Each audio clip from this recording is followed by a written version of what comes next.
are looking live. Miller, Moulton, and Brent Musburger on this fine Monday morning. Hello again, everybody.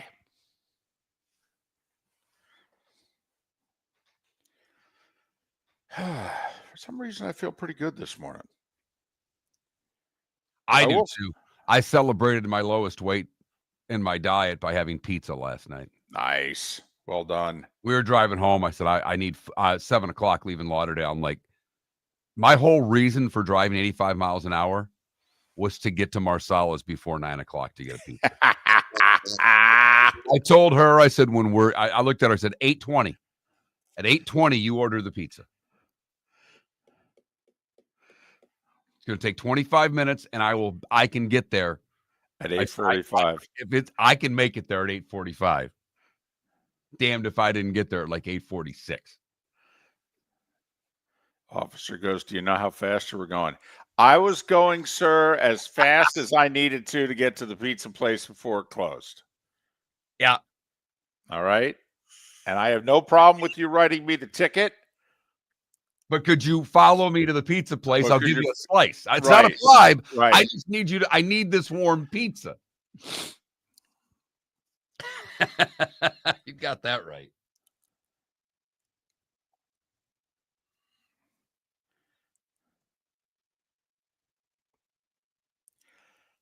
I was bummed that you were busy Saturday night because I think that ESPN shot a hockey game differently than a hockey game's been shot before. Really? I think their main camera rolled. Gotcha. So they had like a football camera almost, like on those tracks, right? Yeah, but they had it up. And because the main camera was going with the puck into the zone. Was not a system play ambient. UAB was favored. Yeah, UAB was favored. All day long, too. Yeah, system went 8-6 for the week. So 57% the system went last week. Good for you, EB.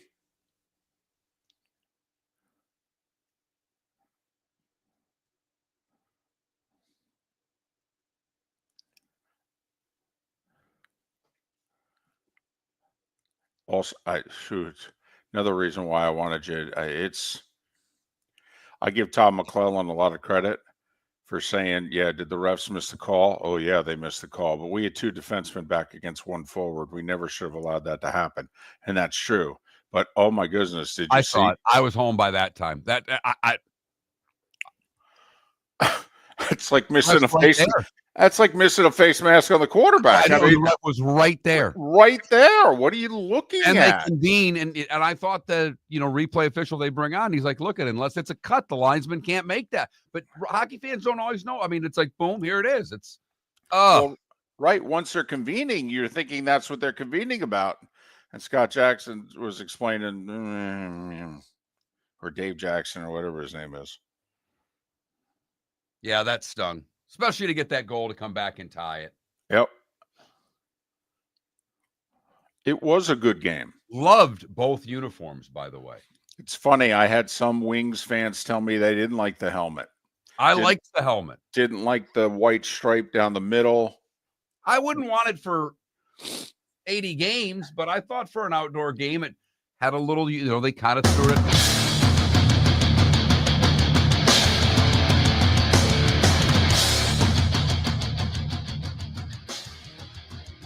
You're listening to Miller and Moulton, coming at you from the Floormeister Studios. Floormeisters, keeping it real. And now, here's Mark Miller and David Moulton. Top of the morning to you on this first Monday of March. If it's March, there will be madness. How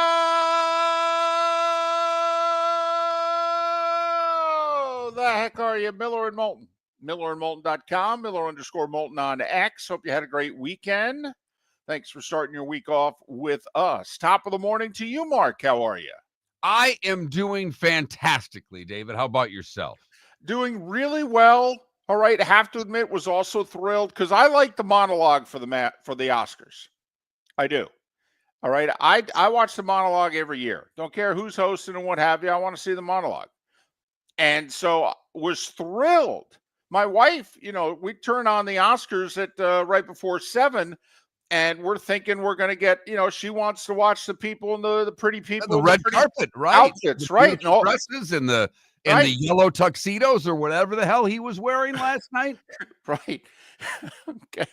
I think he lost. I think he in that movie lost so much based on what he wore to the Oscars. As Conan O'Brien said, I guess he wants to be seen in traffic on the way home. All right. And next thing you know, it's like, wait, Ariana Grande's singing. Huh. This isn't a taped open. I'll be damned. That thing in the lower right corner says live. They're starting an hour early. All right. And they still went. I watched till the end. I was super dad this weekend. So I was doing, I had a softball game on Friday night. I had softball practice Saturday morning. Wow. I had a daddy-daughter dance Saturday night. And then I had essentially a 14-hour gymnastics meet on Sunday. That's the amount of time it took me. Maybe not 14 hours, 12-hour gymnastic meet on Sunday over on the other coast. So I was totally a dad. That's all I was. So by the time I got home after a 2-hour drive on the alley, and I will say, quick sidebar, David, I was hungry. Okay. I've been losing weight. I've been working at it. I got to the lowest weight I've been at on my diet on Sunday morning. So I was very excited. A new second number made me very happy. And I celebrated that with eating what I wanted to on Sunday. And after driving over and having a nice, healthy lunch, I didn't eat all day. And it was 7:00 and David, I started getting hangry. Okay. And the hour plus for the awards ceremony, so that every single damn gymnast can get some sort of a medal. I thought we passed that when we moved to the competitive form of this sport. Had me a little hot, and I'm ready to go. We finally get out of there. 2-hour drive. And I told my wife, I said, we're getting pizza. I haven't had pizza in 2 months. And I hit the alley, and David, you'd have been proud at the rate of speed that I drove. There you go. I told my wife the restaurant was closing at 9:00. I said, at 8:20, order the pie. I will make it there in time to pick it up. And at 8:45, I pulled in off of the interstate and picked up my damn pizza. So you were like a scene out of a movie. You and 5 cop cars pulled into the pizza joint. I don't know if I wrecked as many cop cars as they did in the Blues Brothers, but if I got pulled over, that's all I was saying. Officer, I'm getting a pizza. Right. Can you follow me so I can make it before they close? That's all I care about. In fact, you were putting your left arm out the window and you were waving, follow me. Follow me. Pizza. Right. The old. But I got home and I was a little charged up. As you know, you make a lot of long drives, from doing especially in your SEC days, and still now in the Big Ten on a lot of Saturdays, you'll be driving to airports, and you get there after making a drive, you're a little charged up, you're a little amped up. I had my couple of pieces of pizza, and I sat down and watched the rest of the Oscars that ended before 11. But given the fact that it started at 7, it's still a pretty long-running show. Well, there's no doubt about it. I will say, though, I like the approach that this way, you win an Oscar, I think you should get more than 60 seconds. I do. I have no problem if they go a little longer. You don't have to thank everybody. You don't have to go back to the 3rd grade drama teacher. Hopefully you do that in private. And I didn't watch more than like the first 40 or so minutes. But I got what I need. The monologue, I got to see how they do. And he was heralded as doing a very good job. He did. He did a fine job. I'm glad. Another reason why this intrigued me. I'm a huge Letterman guy. And Letterman got universally crushed when he hosted the Oscars. Well, of all the late night hosts that have come in the last 25, 30 years, I think Conan was the closest to Letterman in that he was, I thought, the most offbeat, off kilter. He wasn't trying to be mainstream. And so that's why I'm like, well, I'll be curious a generation or so later how the offbeat comedian will be received doing this. Because the last time they went this route, they crushed him. And it still to this day bothers me. It's like, hold on a second. If you invite Miller and Moulton to speak to your classroom, you know what we're going to say, right? You've been listening to the show. You know what we think on things. So that when we say that in front of your classroom, don't get upset for what we said. Why the hell did you invite us? Probably proves by why I've never been invited to a classroom. Well, exactly. And probably never will be. Right. And that's good. That's good scouting on their part. They're like, we can't invite these guys. You know what they'll say? I mean, did you hear that segment yesterday? Yeah, we can't invite them. But so, yeah. So I took in the first 30, 40 minutes of that. And I mean, I will say, I don't know if there was a better speech, but I saw the one in which Kieran Culkin won supporting actor. And apparently he and his wife, these are bets I think we can all relate to. He won some award, okay, a few months ago or what have you. And I guess she had made a bet with him. If you win, we'll have a third kid. Okay. And he said, well, I want 4. And she said, well, you only get 4 if you win the Oscar. So on stage, he looked right at her and he said, we got to get at it. No, okay. All right. That's human. I can relate to that. Well, and you obviously didn't stick around when Adrian Brody won the Best Actor award. He's in the front row, and I guess it was not his girl. He said his partner, so I don't think it was his wife. But he gives her a huge hug, and he's hugging a few people, and he's walking up on the stage. And again, he's in the front row, and he gets 2 steps up, and he realizes he's chewing gum, and he turns around and he tosses his gum to his girlfriend. He's pointing, and he's like. And she missed it. And I'm like, that's funny. Yeah, that's a human moment, right? Right. There. And then while he was getting cut off at the end of his speech, he says, I'll wrap it up in a minute. Cut the music, which I gave it. And they cut the music. But so don't know how many of you watched, and if so, for how long, but at least they started early and therefore, got over at a good hour. It's kind of like, Monday Night Football starts at 8:20. Sunday Night Football starts at 8:20. It's like, listen, we know, we got it. You guys got to get up. You got a life, let's get this sucker out of the way. But a very interesting sports weekend. Another great college hoops weekend. I mean, it really was compelling games, buzzer beaters, some huge opportunities blown by teams. Lots of teams on Saturday who were on the bubble laid eggs. Well, let me ask you this, though. If everybody on the bubble seemingly loses, does anything change? Well, I mean, like Georgia's clobbered Texas. It was a big game for Texas. They were, Georgia replaces Texas on that. Well, but Texas needs to be out. I thought Arkansas, who had an opportunity to make the tournament, going to South Carolina and losing by 74 points or whatever the hell. I mean, they just got blown out. I will say it was one of those days. Arkansas literally could put the ball in the water if they were standing in it. I mean, at one point in the game, Mark, they were 5 for 35 from the field. Now think about that. That's a Division I college basketball team.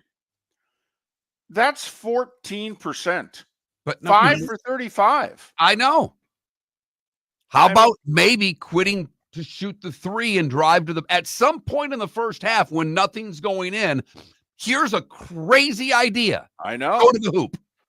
It is nuts. Okay. I mean, Nebraska lost at home to Minnesota. Yes. In an important game. I just thought Saturday had a lot. You had Auburn winning at Kentucky, which they were supposed to do, but it's only the 3rd time they've ever won at Rupp. The first time in 20 years. And they didn't just win at Rupp. Texas Tech winning at Kansas, something they had only done a couple of times in their history. I mean, the dominance of the Kansases and the Kentuckys, and it's always been there. So when they get beat by teams that never beat them, that I find fascinating as well. I am with you. I am definitely with you. But the thing that I took out of Saturday night, and I'm not trying to be flippant, if so many of the bubble teams lose, does anything change? because they won't seemingly move anyone else up. Like I'm very serious about this. If Texas makes the tournament, I don't know if I'm going to watch. Okay. I said I don't know. I probably will. I don't have much of a life. But if Texas makes the tournament, they're going to be in a play-in. I definitely am not putting on True TV on Tuesday or Wednesday. That I can understand. That's I can support. It will be a disgrace if Texas makes the tournament. Okay, I mean, we've joked about it before. Does every SEC softball team deserve to get a bid? I mean, at some point, does 4-14 in the conference mean that you don't make the tournament? Golly, Texas in the NCAA tournament. Please, it's a joke. Absolute joke. Well, this is a play-in game. They lose. Well, this is a play-in game. They'd lose.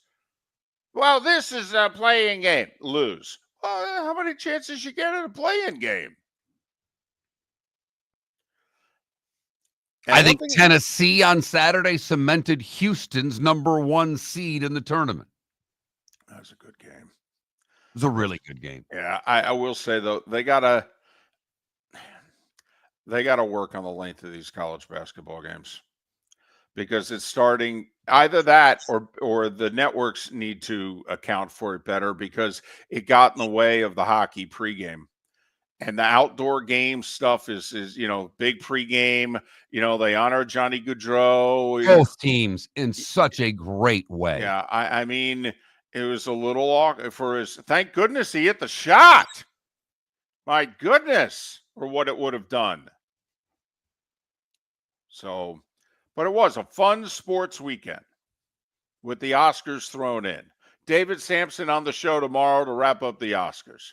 Miller and Moulton will stick to the sports. That's what we do. Thanks for being with us on this first Monday of March. Miller and Moulton are very grateful to you, the listeners, for making us one of the highest rated shows for men, because the working man is one of the toughest demos to reach, and we do. Great sponsors like Floor Meisters, American Paint Supplies, Glass Doctor, Sleep Treatment Direct, Game Day Men's Health, and Molly Maid recognize that, and we thank them. And if you own a business and working men are your clientele, the most cost-effective way to reach them is through us.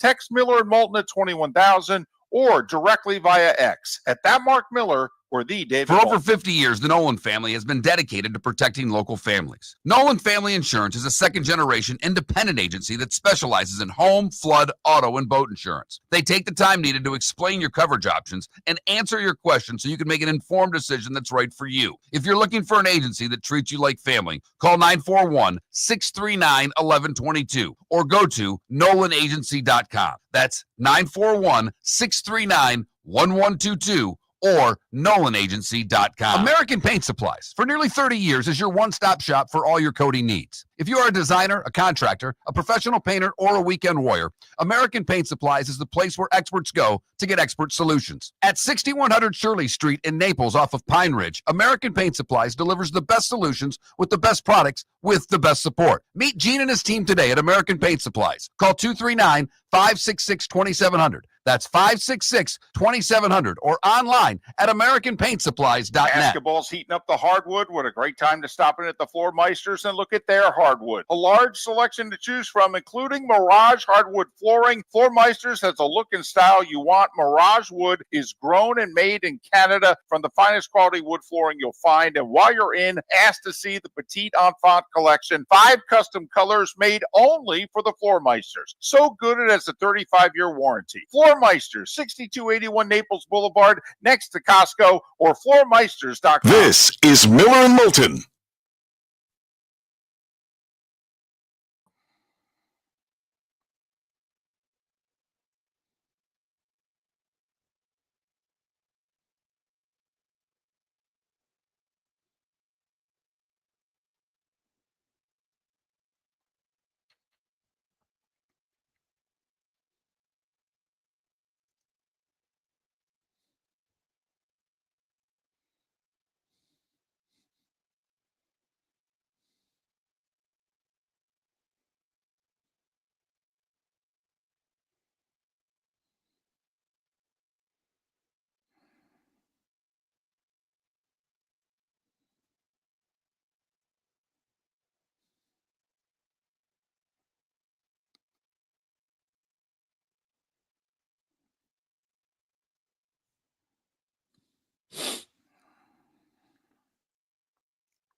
So apparently Saturday Night Live on Saturday was like the best Saturday Night Live this century.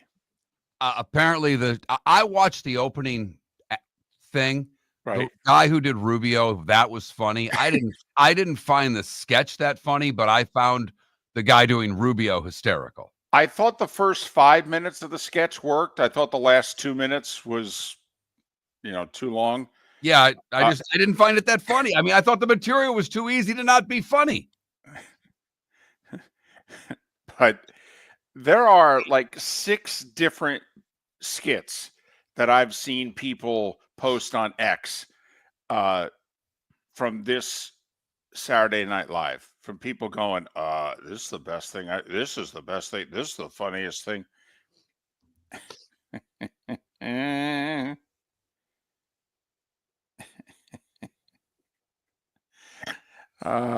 It'd be nice if we start laughing again. That would be good. I agree. That would be good.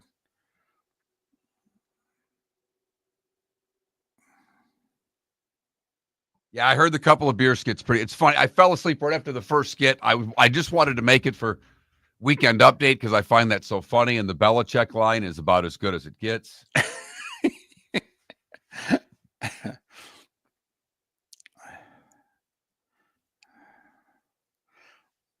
I just saw a clip this morning of Jordan on Letterman. This was his first time on too. This was the one in which, the sneaker joke. Yep. But before that, it was like, so tell us about your parents. Oh, my father's 5'10", my mother's 5'5". And Letterman just looks at him and Jordan shrugs and goes, the milkman 6'7". Boom, boom. Ha ha ha.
You're listening to Miller and Moulton. And now, here's Mark Miller and David Moulton.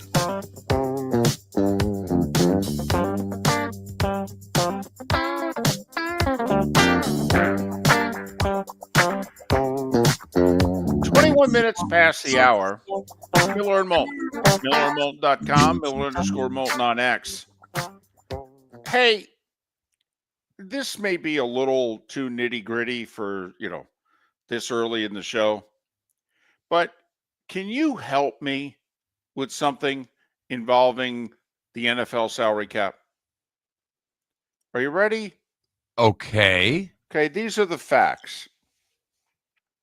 If we keep you, even though you don't want to be here, if we keep you, your cap hit for this year is $15.8 million. If we get rid of you, our cap hit is $31.5 million. So by getting rid of you, our cap hit is twice what our cap hit is if we keep you. Furthermore, if we trade you, The entire cap hit is immediate, $31.5 million. If we just release you, I can spread the $31.5 million out over 2 years. 15.8, 15.7, that type of deal.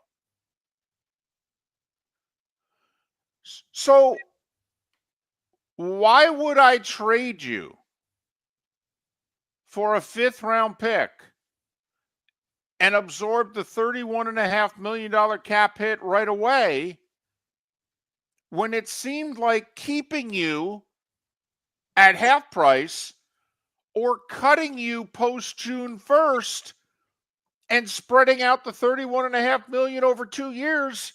I mean, is this the most expensive 5th round pick in the history of the league? Better be damn good. I mean, this better be Puka Nacua. Right. What am I missing? I don't understand this part of it, David. Is that this offseason to me in the NFL, and I don't like saying this out loud because if you even buy part of my theory, it's going to honk off the listener. I don't recall the player having the power they've had this offseason ever before. Sure, go seek a trade. Go find a trade partner. I mean, yeah, I know Matthew Stafford ended up staying with the Rams, but the players are starting to gain more control, and it's NBA-esque. I don't get why you would trade Samuel. I don't. Even if you wanted to get rid of him, I'd cut him after June 1st. There you go. And then, now granted, you got to carry his cap hit up until June 1st. And so that's money you can't do anything with.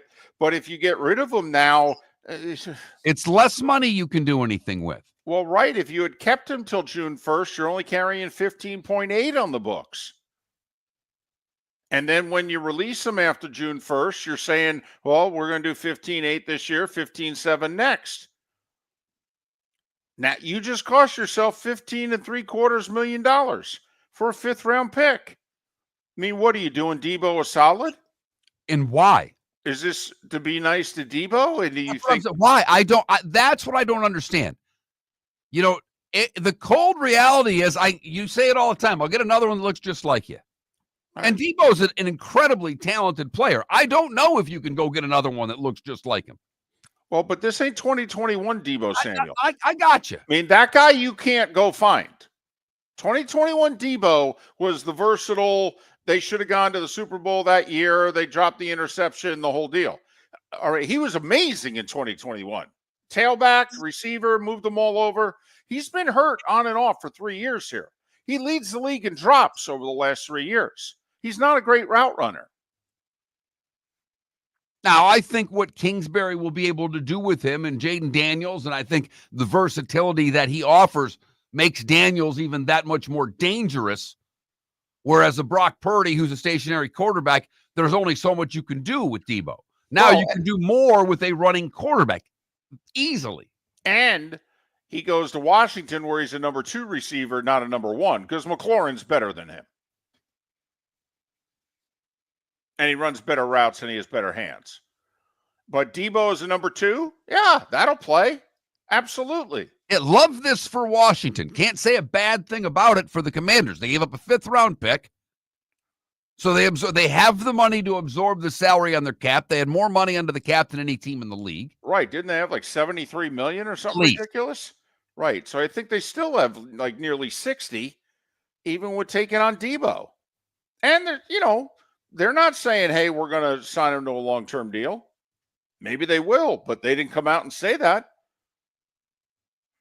I don't get this. What am I missing? Why did the Niners do what they did?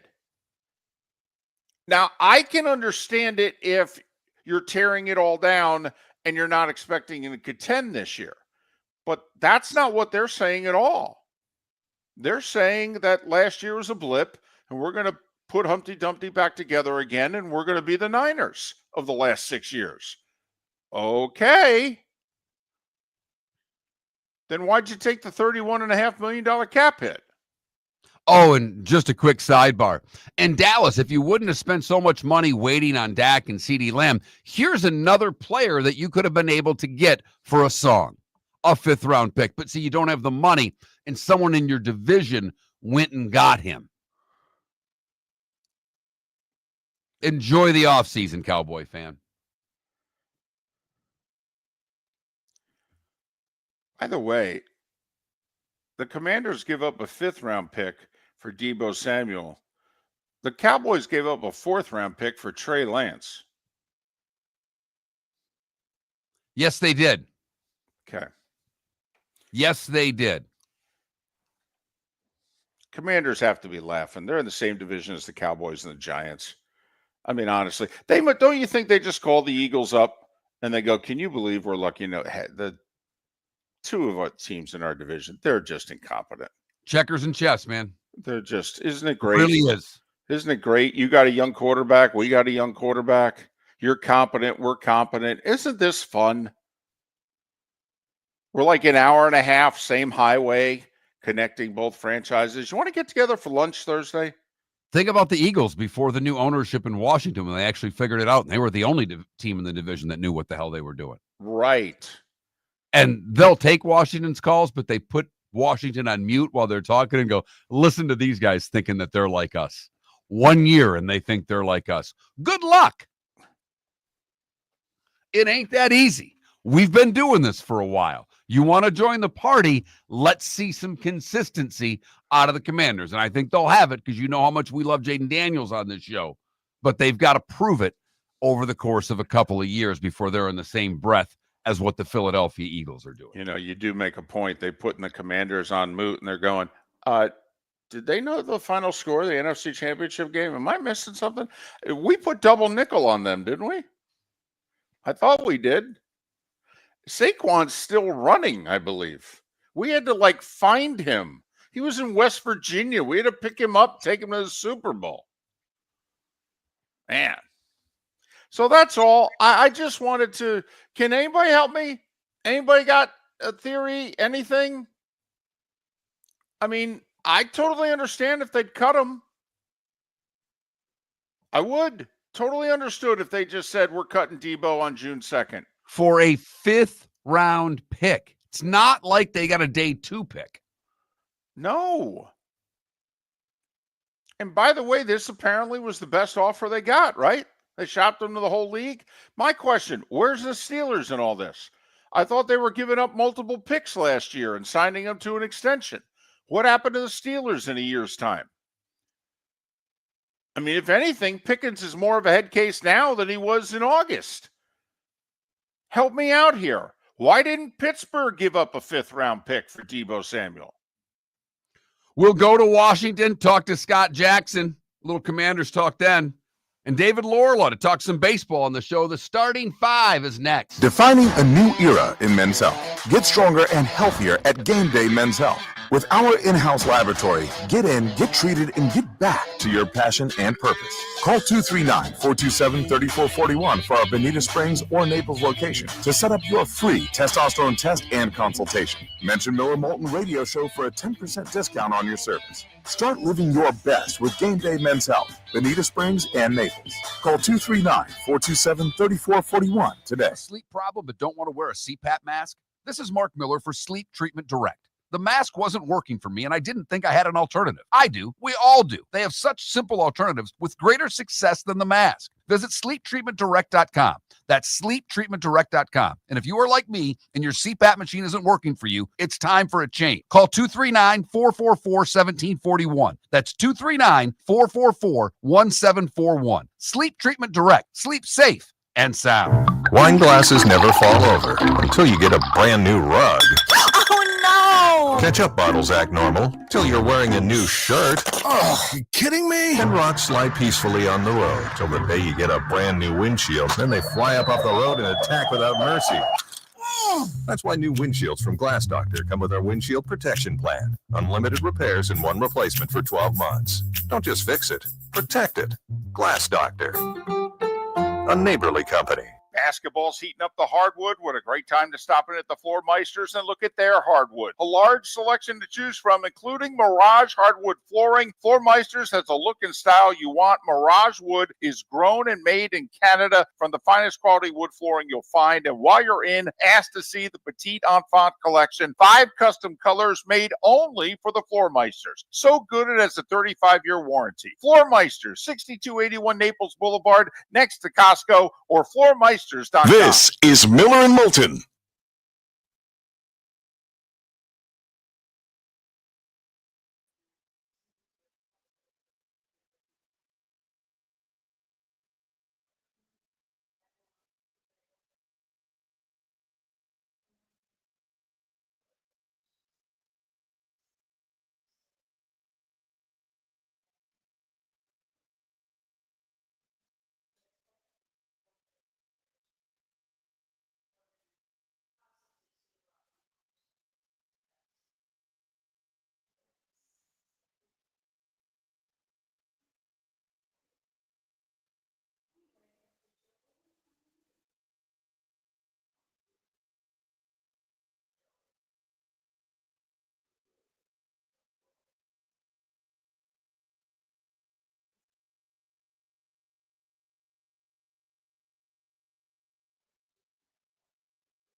Yeah, Paul, I'd argue they got rid of him a year too late.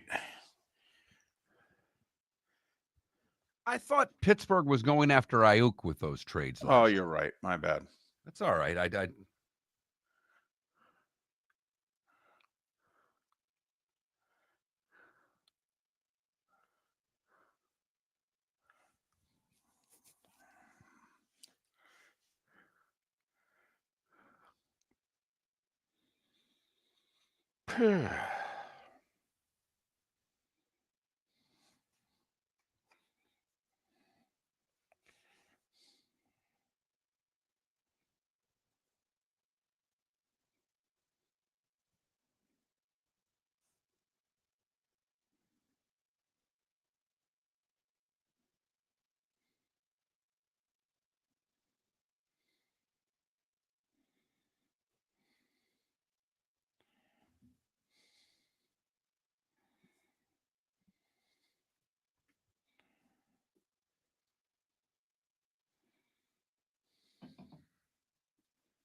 Welcome back to Miller and Moulton. Text the guys what's in your mind at 21,000. That's 21000. And now, here's David Moulton. 22 minutes before the hour. Miller and Moulton, millerandmoulton.com, Miller_Moulton on X. Scott Jackson 1 hour from now. Commanders acquiring Deebo Samuel for a 5th-round pick.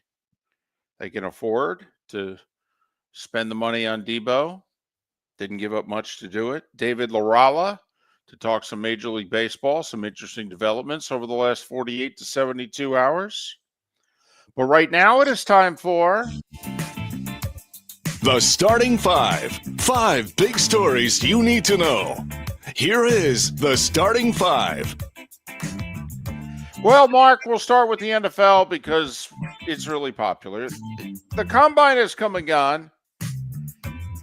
Very few breathtaking performances as in past years. Apparently, the best performance was given by South Carolina safety Nick Amonwari. Okay, he was a 2nd-round pick going into the Combine. Maybe now he'll have run and jumped his way late into the 1st round. Okay, good for him. You know, it's a safety. We'll see. Mark, the other thing, this is one of our favorites. It's either arms too short or hands too small.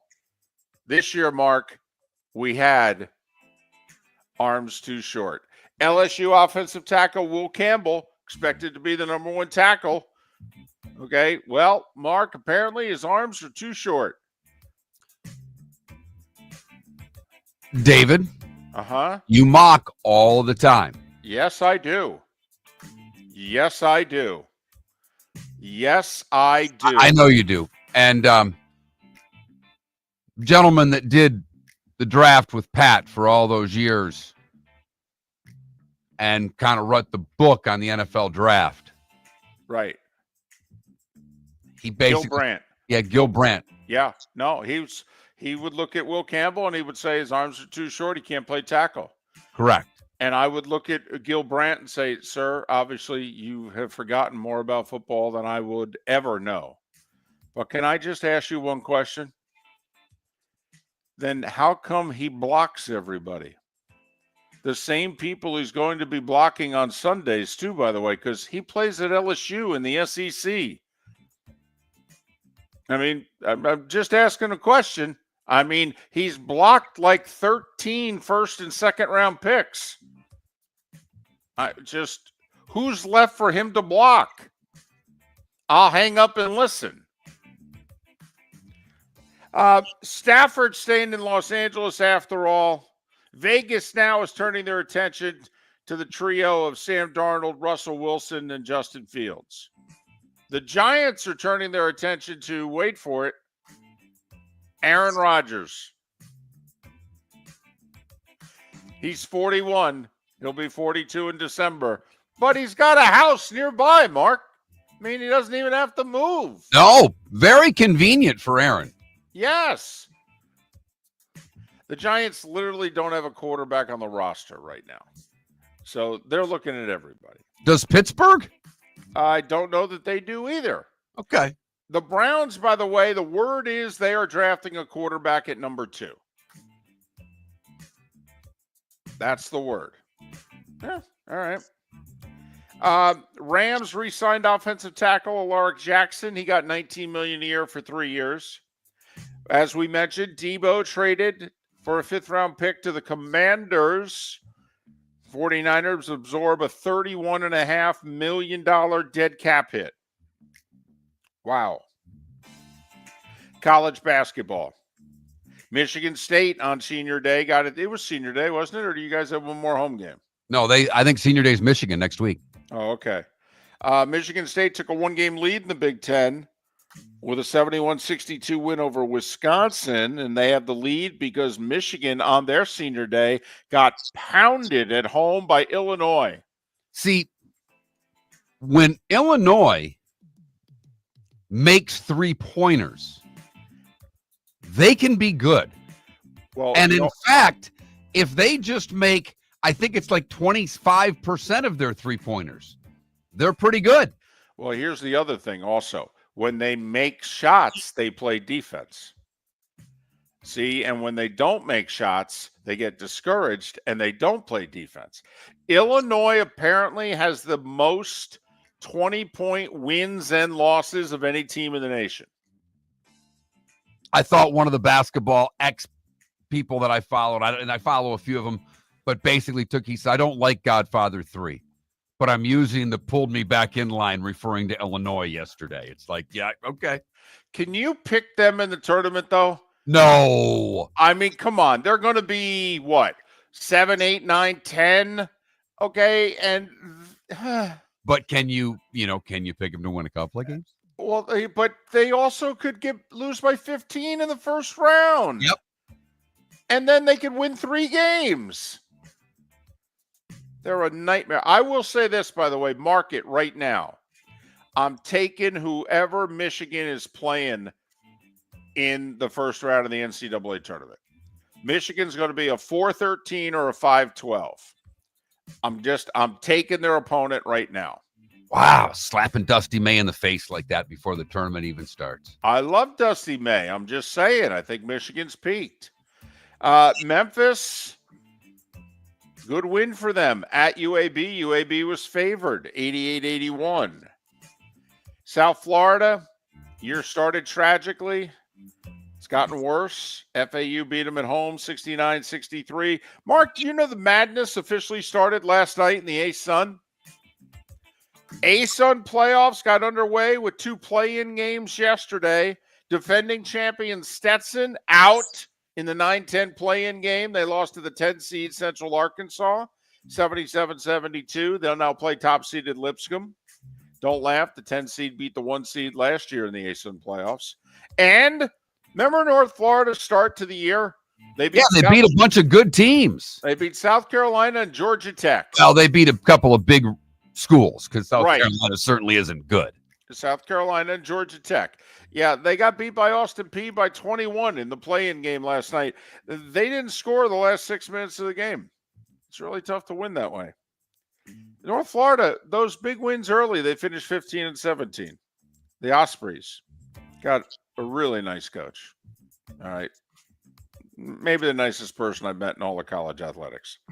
Austin Peay is going to play the 2-seed North Alabama in the A-Sun tourney tonight. Here's what you need to know. FGCU at home for Queens. Eagles a 4.5-point favorite, 7 o'clock tip. Queens has knocked FGCU out of the A-Sun each of the last 2 years. Third time the charm? I say it is. And Jacksonville has beaten Eastern Kentucky 2 times this year, 3 in a row because they were the 10 seed that beat the 1 seed in last year's playoffs. Jacksonville, a 2.5-point favorite tonight at home. I'm taking Eastern Kentucky. Third time the charm. That's my theme in the A-Sun tonight.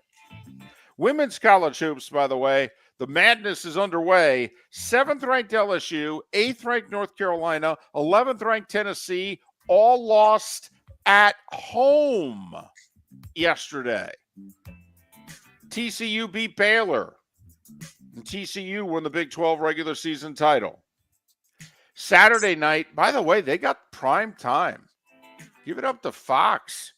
They put USC, UCLA women in prime time Saturday night, and Juju Watkins was amazing. She had 30 in USC's 13-point win. NBA. So how many leads are the Heat going to blow this year? I'm just asking for a friend. They were up 17 at the half. They lost to the Knicks in overtime, 116-112. They're 3 games below 500, yet they're still the 7th seed in the East. Orlando was down 19 with 8 minutes to go. They made a big rally, only to lose at home to Toronto. Ouch, by 2. The Magic are 4 games below 500, and that's good enough to be the 8th seed in the East. Unbelievable. What a disgrace the East is. It really is. Boston beat Denver 110-103. Cleveland needed overtime to beat Portland at home 133-129. The Cavs are 50-10. Speaking of leads, Boston, did you see the start Friday night? Yes, I Celtics, did. Cavs. I watched a good chunk of that game. 24-3, Boston had the lead mid-first quarter Friday night at home. Cavs came back and beat them. Lakers beat the Clippers second straight night. Luka with 29. Lakers won by 6. Mark, you're impressed with Cleveland's 50 wins. How about OKC's 49? They're 49-11. Also, 3 players ejected between OKC and San Antonio. That's what we're talking about. Yeah. A little NBA of the 80s and the 90s. What do you say there, boys? Good effort, boys. Why do I sound like a hockey coach? I don't know. That's because I'm going to talk about hockey next. Rangers shut out Nashville 4-0. Jonathan Quick with 35 saves in the shutout. Nylander in overtime. Toronto's won 5 straight. They beat the Penguins 6-5. Sidney Crosby has now passed Bobby Hull on the goal-scoring list, and he passed Gordie Howe on the assist list yesterday. Now, in fairness to both Hull and Howe, all their WHA stats don't count. And that's a lot of stats. But still, pass Gordie Howe on an NHL list. That's pretty good. Minnesota 1-0 over Boston. Bruins are 2 points out of the final playoff spot. Calgary got a point, losing 2-1 in overtime at Carolina. Calgary tied with Vancouver for the final playoff spot in the West. Dallas doubled up St. Louis 6-3. Blues are a point back of a playoff spot in the West. And Vegas, with 2 third-period goals, beat the Devils 2-0. They have a 4-point lead in their division. Over the weekend, the Panthers acquired defenseman Seth Jones from the Blackhawks for former hotshot goalie Spencer Knight and a future first-round pick. They also placed Matthew Tkachuk on the long-term injured reserve. There you go. That's the key part of this trade, because when you're acquiring players, the NHL has one of these things called a salary cap. It's actually a hard cap, with the exception of players on the IR. Then you go to the playoffs, and the IR guys come back because there's no salary cap in the postseason. Matthew Tkachuk will not play another regular season game for the Panthers. The Lightning remained red hot. Saturday, they beat the Caps in D.C. 3-1 to win their 8th straight, but the one was Ovechkin scoring his 884th. He's 10 away from passing Gretzky. Golf. Joe Highsmith needed a 5-footer for par on Friday to make the cut. He then shot back-to-back 64s on the weekend and won in Palm Beach by 2, his first career win. He had missed 3 of his past 5 cuts. He only had 1 finish in the top 60 all year on tour. Crazy. Felt badly for Knapp there. The kid that shot 59 on Thursday was leading throughout, made a triple yesterday that took him out of contention. Yep, went for it on 11, put it in the drink, took 2 more to get out. Lydia Ko, by the way, 4-shot win in Singapore, her 23rd win of her Hall of Fame career. Racing, Christopher Bell won his 2nd straight NASCAR race. He won on the road course in Austin. William Byron 2nd. Kyle Busch led the most laps. He finished 5th. Ross Chastain was in the top 10 at one point. He finished 12th. And they had the Grand Prix of St. Petersburg. That's Florida, not Russia. The beginning of the IndyCar season. And Alex Palou got the win because Scott Dixon couldn't communicate with his crew the whole race. So he didn't know when to pit. So he pitted just like we do on a long drive by looking at the gas gauge. Problem was he got out of line and it cost him a few seconds. He got behind some cars. At one point he shouldn't have been behind and he ended up losing by 2 seconds. So because his communications didn't work, Scott Dixon didn't win. Joseph Newgarden was 3rd. I will say Fox's coverage, outstanding. All right. I wish they had at least a name announcer. Okay. Also, all their main broadcasters, all right, seem foreign. It has a very F1 sound to it. Okay. They're very good, but their camera work was incredible. They did a great job. They're all in on covering IndyCar. All right. And get on an oval. Road course racing sucks compared to ovals. The Indy cars on ovals are amazing. Hell, go race Daytona to start the year. Go to Texas. All right, I'm done. And it's 7 minutes before the hour. That was starting five. Five big stories in the IndyCar that you needed to know here. And more IndyCar info than you've ever needed to know. Do you feel fulfilled with your IndyCar knowledge now that you can go to the water cooler and talk some IndyCar racing? Hey, did you see where Scott Dixon's communications didn't work? And he missed his pit stop?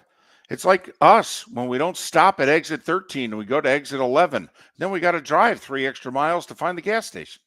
Miller and Moulton are very grateful to you, the listeners, for making us one of the highest rated shows for men, because the working man is one of the toughest demos to reach, and we do. Great sponsors like Floor Meisters, American Paint Supplies, Glass Doctor, Sleep Treatment Direct, Game Day Men's Health, and Molly Maid recognize that, and we thank them. And if you own a business and working men are your clientele, the most cost-effective way to reach them is through us. Text Miller and Moulton at 21,000 or directly via X at that Mark Miller or the David American Paint Supplies, for nearly 30 years, is your one-stop shop for all your coating needs. If you are a designer, a contractor, a professional painter, or a weekend warrior, American Paint Supplies is the place where experts go to get expert solutions. At 6100 Shirley Street in Naples off of Pine Ridge, American Paint Supplies delivers the best solutions with the best products with the best support. Meet Gene and his team today at American Paint Supplies. Call 239-566-2700. That's 566-2700 or online at AmericanPaintSupplies.net. Honey, you want to come out? I haven't seen you since Glass Doctor installed our custom shower enclosure. No thanks. Well, you can't keep eating breakfast in the shower, and laminating your magazines is getting expensive. You remember we have guests coming over tonight, right? Oh, I'm sure they'd love to see the shower. It's our neighbors, and I highly doubt they want to be hanging out in our bathroom. The shower's so good, you'll never want to leave. Visit glassdoctor.com today and schedule an appointment online. Mark Miller for Molly Maid. Why Molly Maid, you ask? Trust. Moulton was a customer for 15 years. Affordability. Didn't I just say Moulton was a customer for 15 years? Worry-free services. Our professional house cleaners are fully insured and a 24-hour warranty. Call Molly Maids today at 239-774-5839. That's 239-774-5839 or online at mollymaid.com/FTMYERS. That's mollymaid.com/FTMYERS. Basketball's heating up the hardwood. What a great time to stop in at the Floor Meisters and look at their hardwood. A large selection to choose from, including Mirage hardwood flooring. Floor Meisters has a look and style you want. Mirage wood is grown and made in Canada from the finest quality wood flooring you'll find. And while you're in, ask to see the Petite Enfant collection. 5 custom colors made only for the Floor Meisters. So good it has a 35-year warranty. Floor Meisters, 6281 Naples Boulevard, next to Costco, or floormeisters.com. Is snoring bothering your spouse? Would you like to sleep in the same bed again? Do you know that snoring can affect your sleep cycle and cause lower testosterone levels? At Sleep Treatment Direct, we have easy solutions. We have a simple laser procedure that can improve snoring in 10 minutes. If you would like to get back in the same bed or are looking for a natural way to treat low testosterone, give us a call at 239-444-1741. That's 239-444-1741. Or go to sleeptreatmentdirect.com. That's sleeptreatmentdirect.com. Sleep Treatment Direct. Sleep safe and sound. This is Miller and Moulton.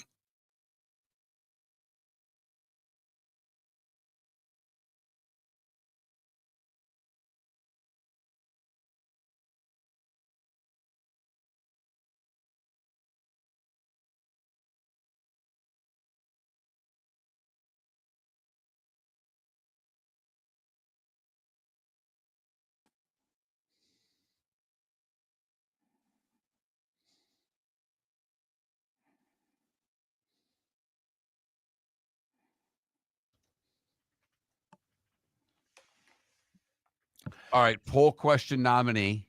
What do you Okay. like better in Indy, road courses or oval courses? You don't have to say courses with ovals. You just say ovals. Mark, here's my thing about the road courses. There's not enough passing, too much dependent on the pits. Plus, those Indy cars on the ovals, they're almost like a video game. They're amazing. The speeds and the driving capability. I just find that the Indy cars on like that Texas race, I don't know. I wish Indy cars were back on Pocono, Michigan, Austin. Yeah. Seriously, if I'm IndyCar, I would the week after Daytona, we'd run our race there. Those cars would do 250 at Daytona. They'd go so fast. So back to a poll question. Okay, I'm sorry.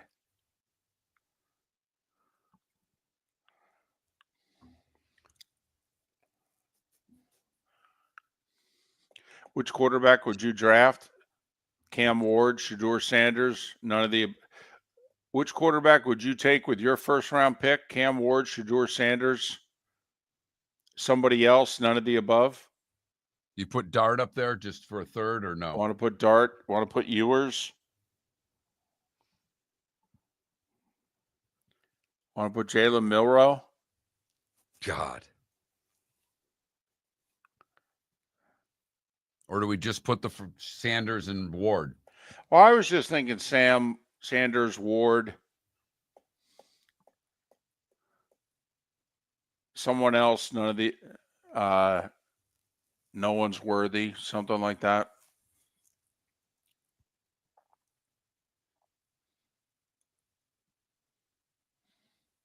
Or just Sanders, Ward, or neither.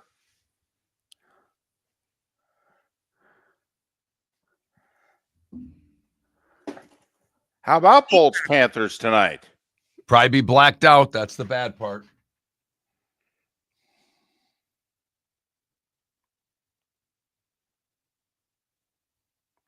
Because I don't have an HD antenna. Yeah, I got rid of my Bally's too.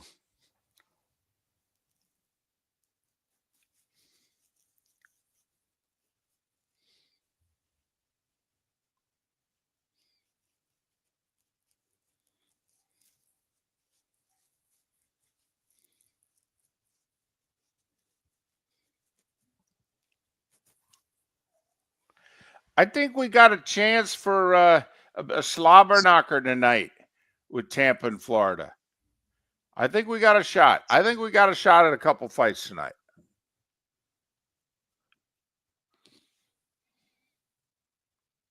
Yeah, Spencer Knight and a first-round pick.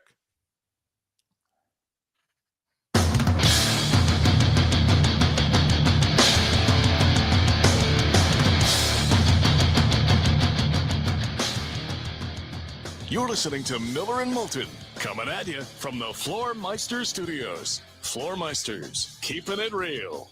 And now, here's Mark Miller and David Moulton. It is the first Monday of March. Therefore, there is already madness.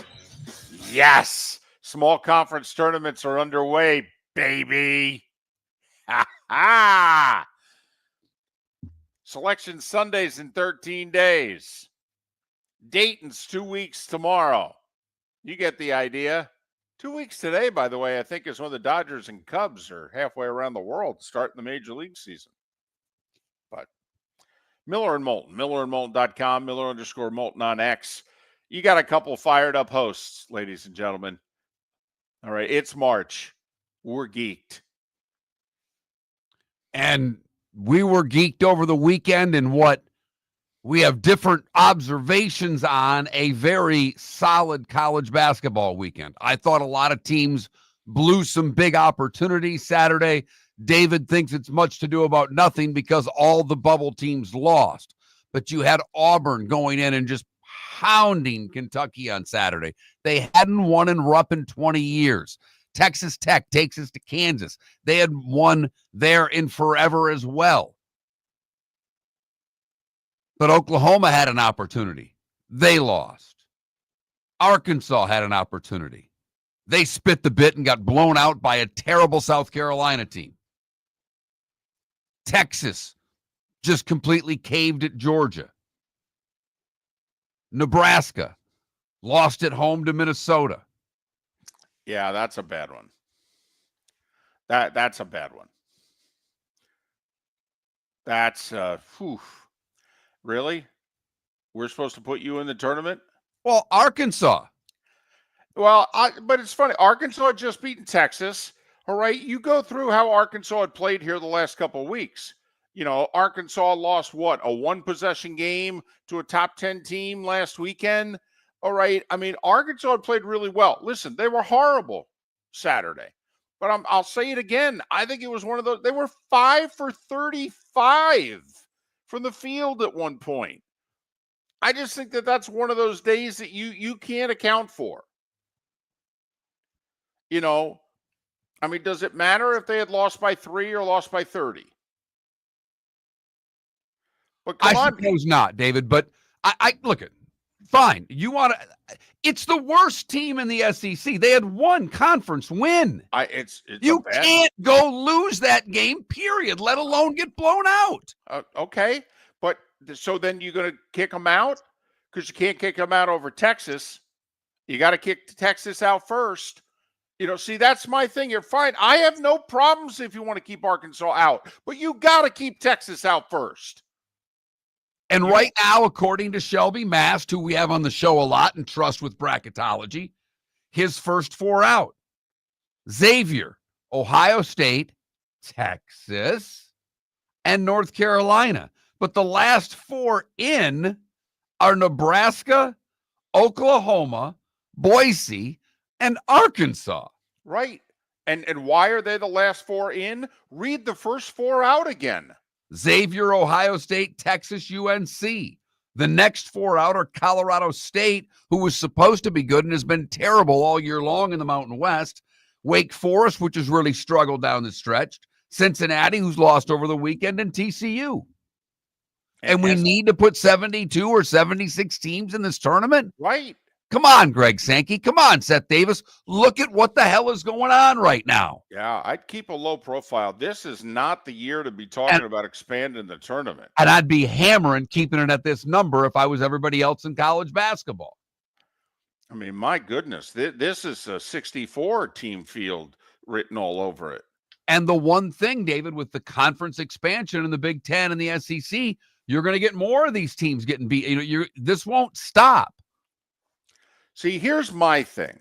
That, like with these bracketologies, they have right now the first place team in a conference as the automatic qualifier. They've already got them seeded as, I think in one case, and I think San Diego's an 11 in a lot of places. McNeese State is a 12 or a 13. But see, to me, Mark, I do believe that that's what needs to happen this year. If for whatever reason San Diego doesn't win their conference tournament, this is the year to backdoor them into the tournament. Fran Fraschilla had a Manhattan team 25 years ago that was like 29-3 and got beat in their conference final. And they actually gave them the last bid in the field. And thank goodness there was no Ken Palm there at that point then, because they wouldn't have gotten in. And Manhattan rewarded the committee by winning a 5-12 game. And I do believe that Mark, could be the only saving grace to like this past weekend, that these teams that are on the bubble seemingly all keep losing. Well, are they going to stink up their resume to the point where if a McNeese State, a San Diego, how about Drake, who won in overtime over the weekend? Can Drake lose in the Missouri Valley final and get an at-large? I mean, really, do we need to see Oklahoma? At least Oklahoma's got 3 terrific non-conference wins. I mean, I have to admit, for the bad teams in the power conferences, I'll argue Oklahoma. They've at least, they beat Arizona. They got 2 others. Michigan. I'll give them, of all the bubble teams, I'll give them the benefit of the doubt. They've beaten people outside of their conference. And David, I could be wrong, but looking at Shelby's seeding lines, Drake's the only school that's got a shot to lose their conference tournament and still get in. They're on the 11 line.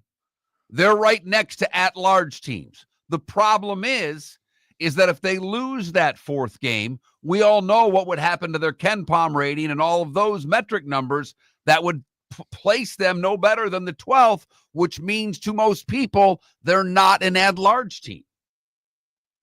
And it's a shame.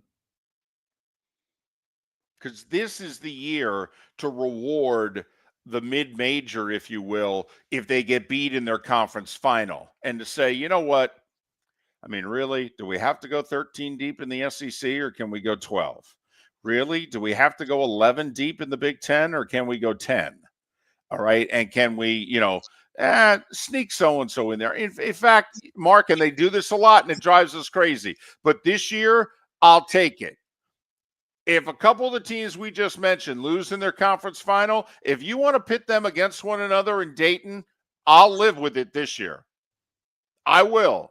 In past years, it honks me off because you're trying to get rid of them, but at least they should get the true TV game and not some of these power schools. Come on. Texas. Gotta be kidding me. By the way, we've talked a couple of times. I've at least mentioned Auburn's pounding of Kentucky, and I know it was a home game at the O-Dome, but Gators looked pretty good again. Yeah, they look like they're figuring this out at the right time, if you know what I mean. They look like a one. Oh yeah. Well, I'm curious though. Like, do they have to beat? Don't they play Bama Wednesday? All right. Do they have to win that game? They've got Bama and Ole Miss left. 2 good games at Bama, home for Ole Miss. I'm just curious. Because I know Tennessee won. Kid hit the shot. Good win. Good game, by the way. Intense game. All right. And give it up to the Vols. I don't think the Vols are a 1. To me, if Houston's going to get the second one, that's not from the SEC. If it's going to be Duke and you're going to give it to Houston, then it comes down to me to Florida or Bama. So does that mean it comes down to Wednesday, or does Wednesday not matter and we're just going to do the resume? I don't think Florida has to win at Alabama to get a 1. I think Florida has a 1. So you don't think? Unless they lose both games, David. Unless they lose to Alabama and then turn around and lose at home to Ole Miss. I think they're a 1. So you're giving Florida the 1 even if Bama beats them? Yes. Okay. I think Auburn, Duke, Florida are all locked as 1s right now. So you think the fourth one is between Bama and Houston? I do, and right now I think Houston has the inside track.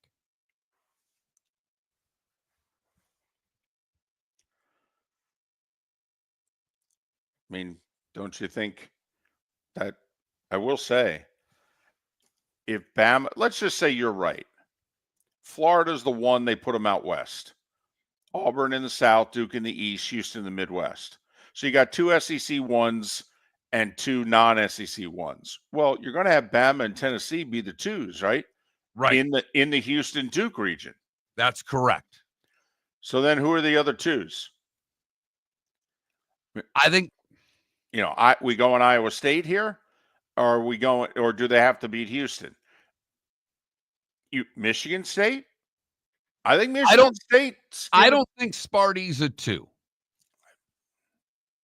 But if they win out this week, they've got a shot at being 1. That's another win against Michigan. And they've finished the season here with all these quad 1 wins. Mm-hmm. So they're peaking at the right time, which does matter to the committee, David. But I think they'd be a 2.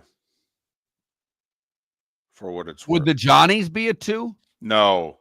Listen, I love Patino. I love him. No, they shouldn't be. They really shouldn't be.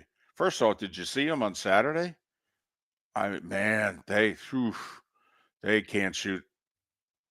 They out-rebounded Seton Hall by 19. That's why they won that game, because they got their misses. David,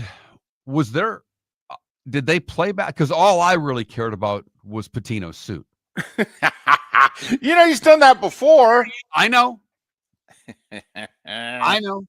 But I think Texas Tech has a shot at a 2 seed. No, I agree with you. I agree with you. By the way, how weird's it going to be? Like, is Kentucky going to be like a 6? Is Kansas going to be in an 8-9 game? Don't laugh at me. I mean, seriously, I don't think Kansas is a top 6 seed. I think they're at least a 7. Well, if you're a 7, you can be an 8. I mean, I think it's possible Kansas is in an 8-9 game. They play Houston this week. They're going to have another loss more than likely. They were the preseason number 1. Right. UConn was a preseason top 10 team. They're like could that be the 8-9 game? Wouldn't that be something? Kansas UConn in an 8-9 or a 7-10. We got the fever. We got the madness.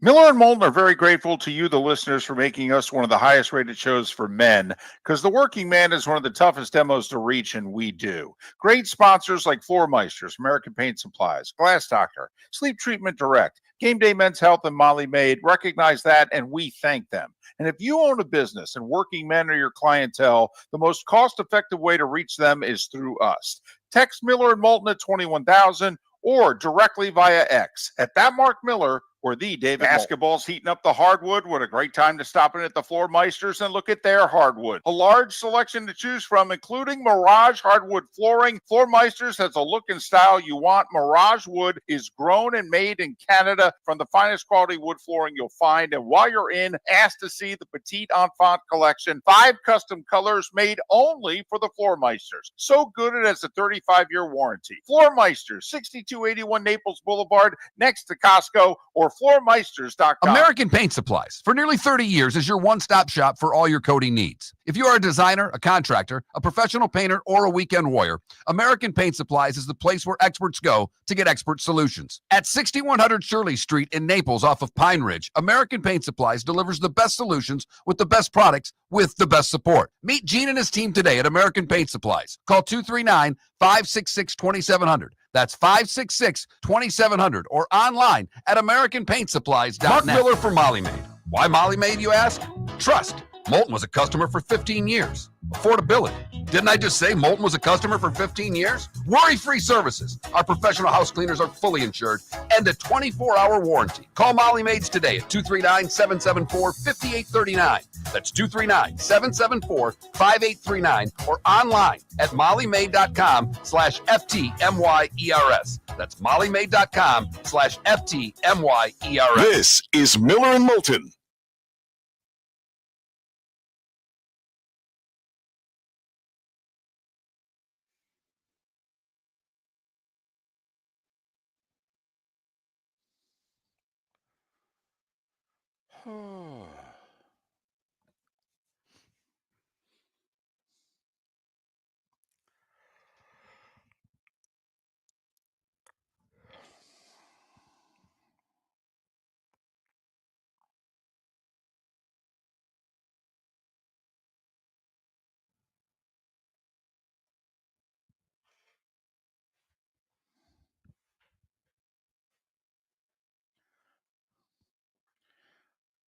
So what, Cena turned heel for the first time?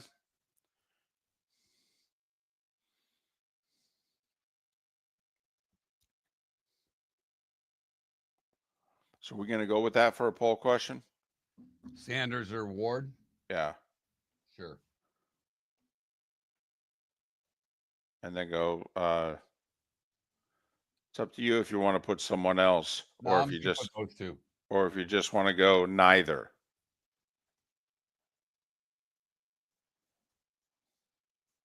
I'm just going to put one or the other. Okay. It just makes life easier.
Listen, I haven't followed this stuff in 25 years, but they can't have Rock and Cena lose. I mean, that would seem it's tough to write storylines coming back from that, right?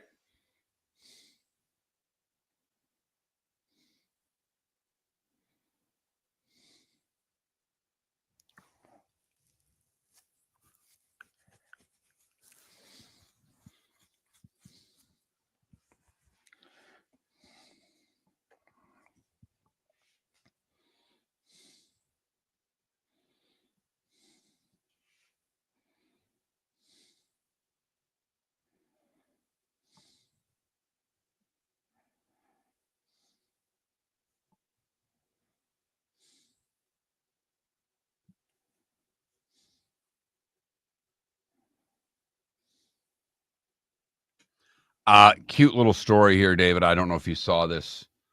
Scherzer was playing against the Phillies. Did you see this? Scherzer was pitching against the Phillies. Trey Turner was leading off, and Scherzer doesn't like the ABS. First pitch he throws, Turner challenged it. I hope they were laughing. Apparently, leading off the game, Turner challenged the first pitch he saw from Scherzer, a clear strike, just to see his eyes roll. Even the coaching staff and plate umpire were in on the bit. That's funny.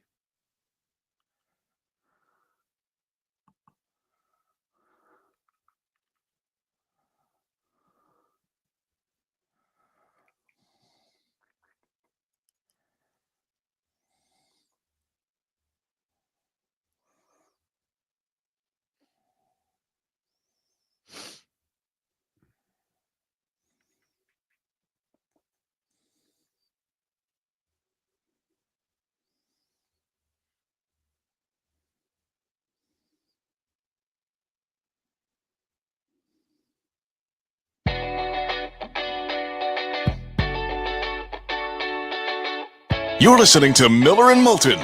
And now, here's Mark Miller and David Moulton.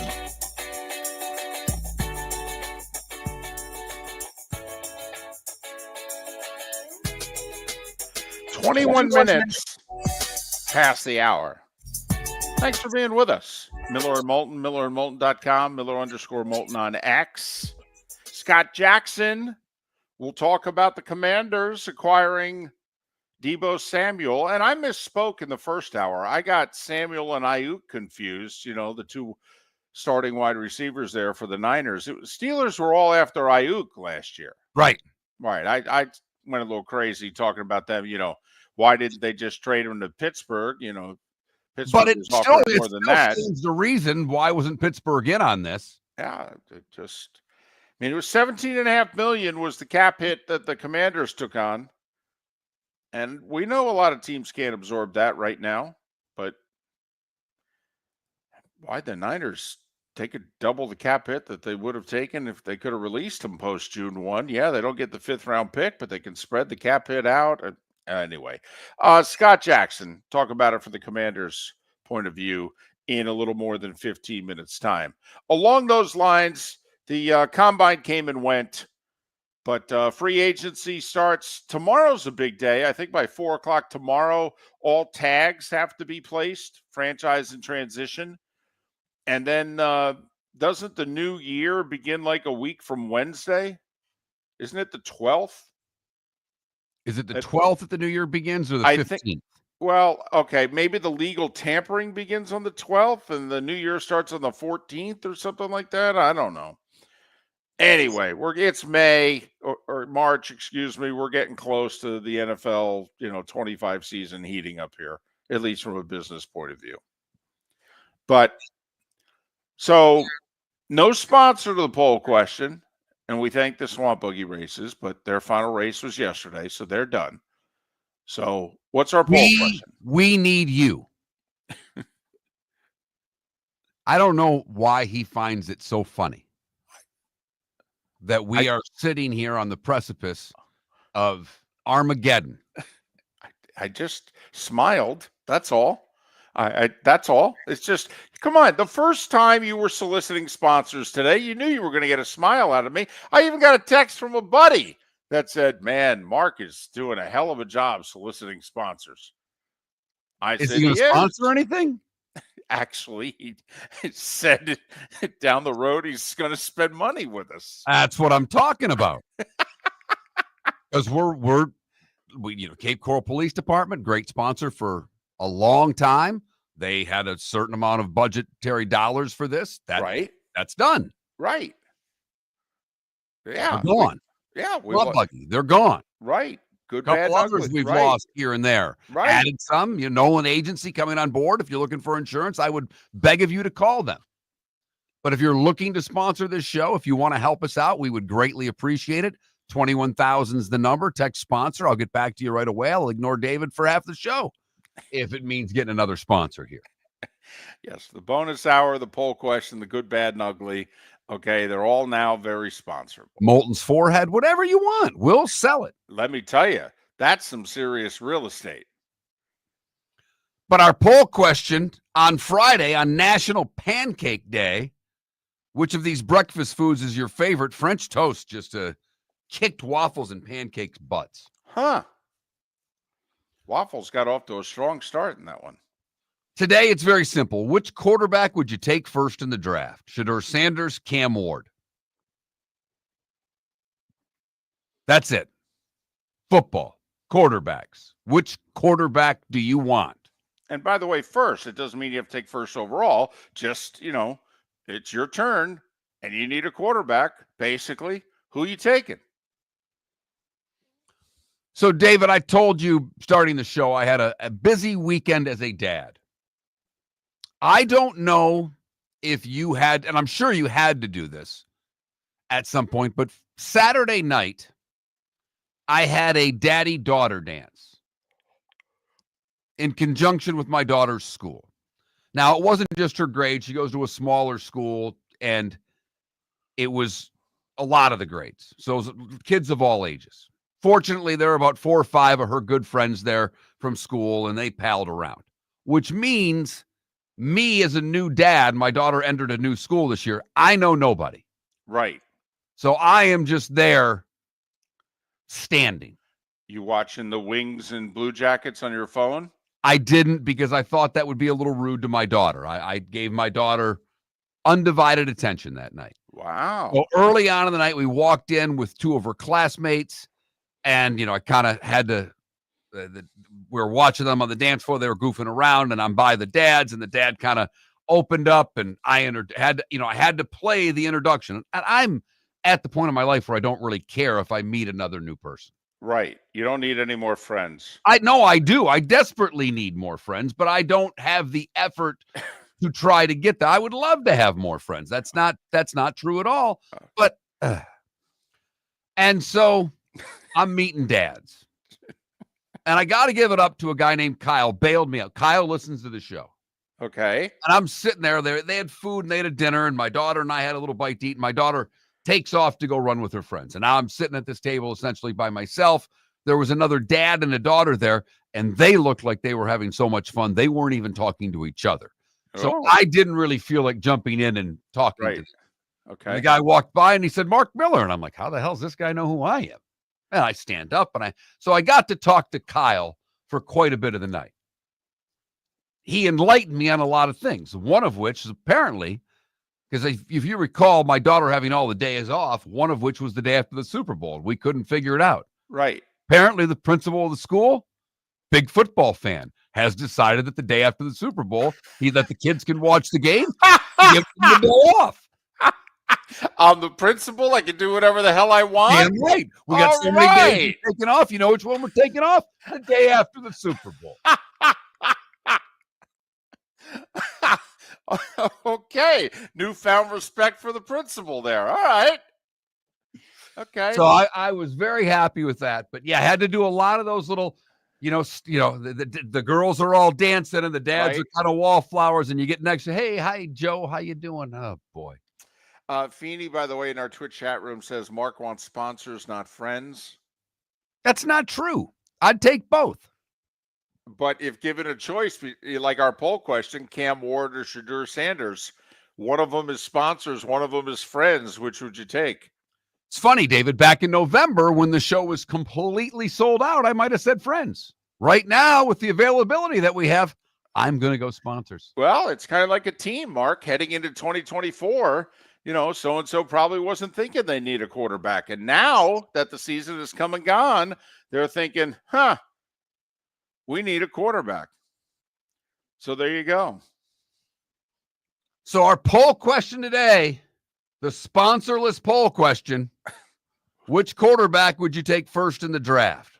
Early voting, Cam Ward, getting about 70% of the vote. Go to that Mark Miller, the David Moulton, Miller_Moulton on X to vote. I am trying to keep track of the misinformation because I just want to have it for when we do our draft show. Because now, March 3rd, here's the scouting report. Browns are definitely taking a quarterback at 2. Tennessee doesn't want to take a quarterback at 1, but they want to lure the Giants to give up something to move up to 1 to take a quarterback because then they want to fall back to 3 and take Abdul Carter. The Titans are interviewing Sanders, Ward, and Carter. That's who they're bringing to Nashville. I will say that tells me that they're not going to trade down further than 3. I mean, because if you're going to trade with Vegas at what, 6? Right. You probably have to interview somebody off of that list. But there have been teams that have drafted guys they've never interviewed. So it's not a 100% end-all, be-all that you're interviewing the player, therefore you're going to draft said player. Agreed. Like, I don't think it's important. I think it'd be nice, but I don't know that it's important. Yeah, I think it's critically important if you're picking in the top 5. You need to get in to know who this guy is that you're drafting so you don't make the mistake of drafting a guy that doesn't like football all that much. Scott Jackson likes football. He covers the Commanders. We'll talk to him next. For over 50 years, the Nolan family has been dedicated to protecting local families. Nolan Family Insurance is a second-generation independent agency that specializes in home, flood, auto, and boat insurance. They take the time needed to explain your coverage options and answer your questions so you can make an informed decision that's right for you. If you're looking for an agency that treats you like family, call 941-639-1122 or go to nolanagency.com. That's 941-639-1122 or nolanagency.com. Wine glasses never fall over until you get a brand new rug.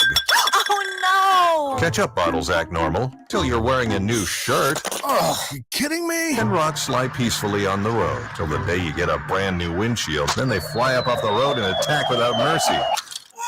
That's why new windshields from Glass Doctor come with our windshield protection plan. Unlimited repairs and 1 replacement for 12 months. Don't just fix it, protect it.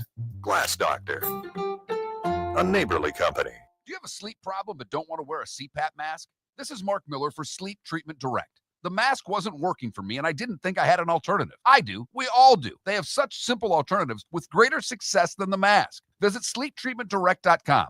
That's sleeptreatmentdirect.com. And if you are like me and your CPAP machine isn't working for you, it's time for a change. Call 239-444-1741. That's 239-444-1741. Sleep Treatment Direct. Sleep safe and sound. Basketball's heating up the hardwood. What a great time to stop in at the Floor Meisters and look at their hardwood. A large selection to choose from, including Mirage hardwood flooring. Floor Meisters has a look and style you want. Mirage wood is grown and made in Canada from the finest quality wood flooring you'll find. And while you're in, ask to see the Petite Enfant collection. 5 custom colors made only for the Floor Meisters. So good it has a 35-year warranty. Floor Meisters, 6281 Naples Boulevard, next to Costco, or floormeisters.com. This is Miller and Moulton.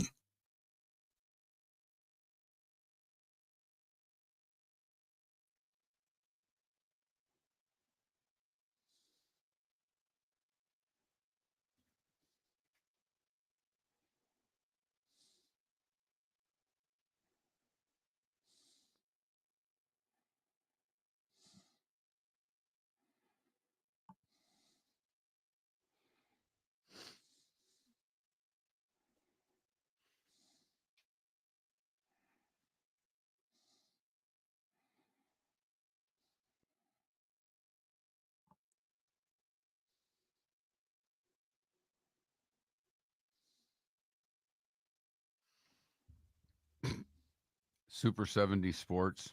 They just reposted an old tweet. I know I think you'll remember the video when I read the tweet. If your blind art students aren't sculpting your head in clay, are you really reaching them? I say not. And it's a t-shirt with a picture of Lionel Richie's clay head, and it says hello. Wow. God, that's great.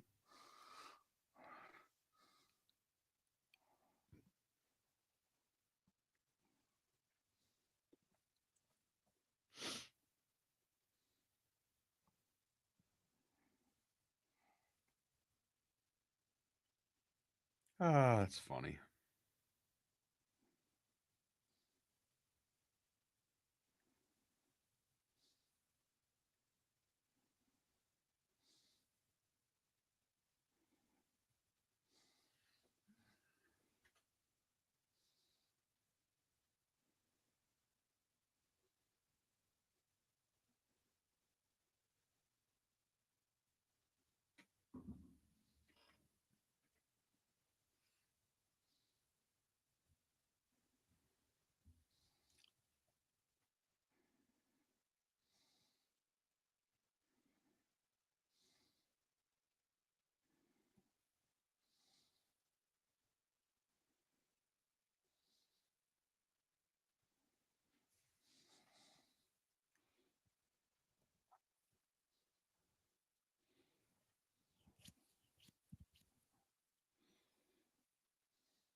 I voted for a Ward. I would take a gamble on his upside. I think Ward's got a little of Matthew Stafford in him. All the arm angles that he throws and things like that. I'd go Ward too. I do think Sanders is a franchise quarterback, though. Throws a very catchable. Yes. ball. Yes. Very accurate. I do think Sanders will have a very good NFL career. I'm rolling the dice with Ward a little bit. I think the safe play is Sanders.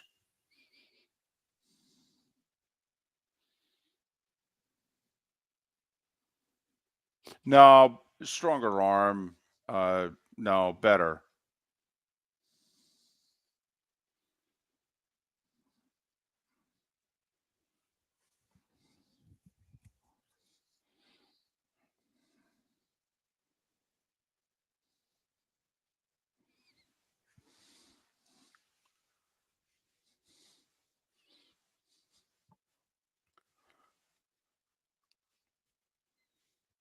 Well, he'll learn Irish. He'll get rid of it faster.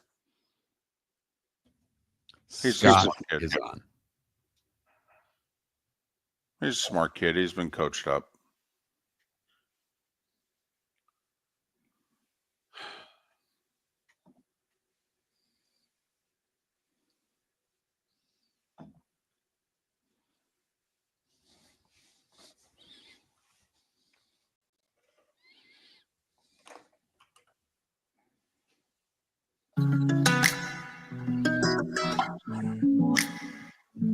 Welcome back to Miller and Moulton. Text the guys what's in your mind at 21,000.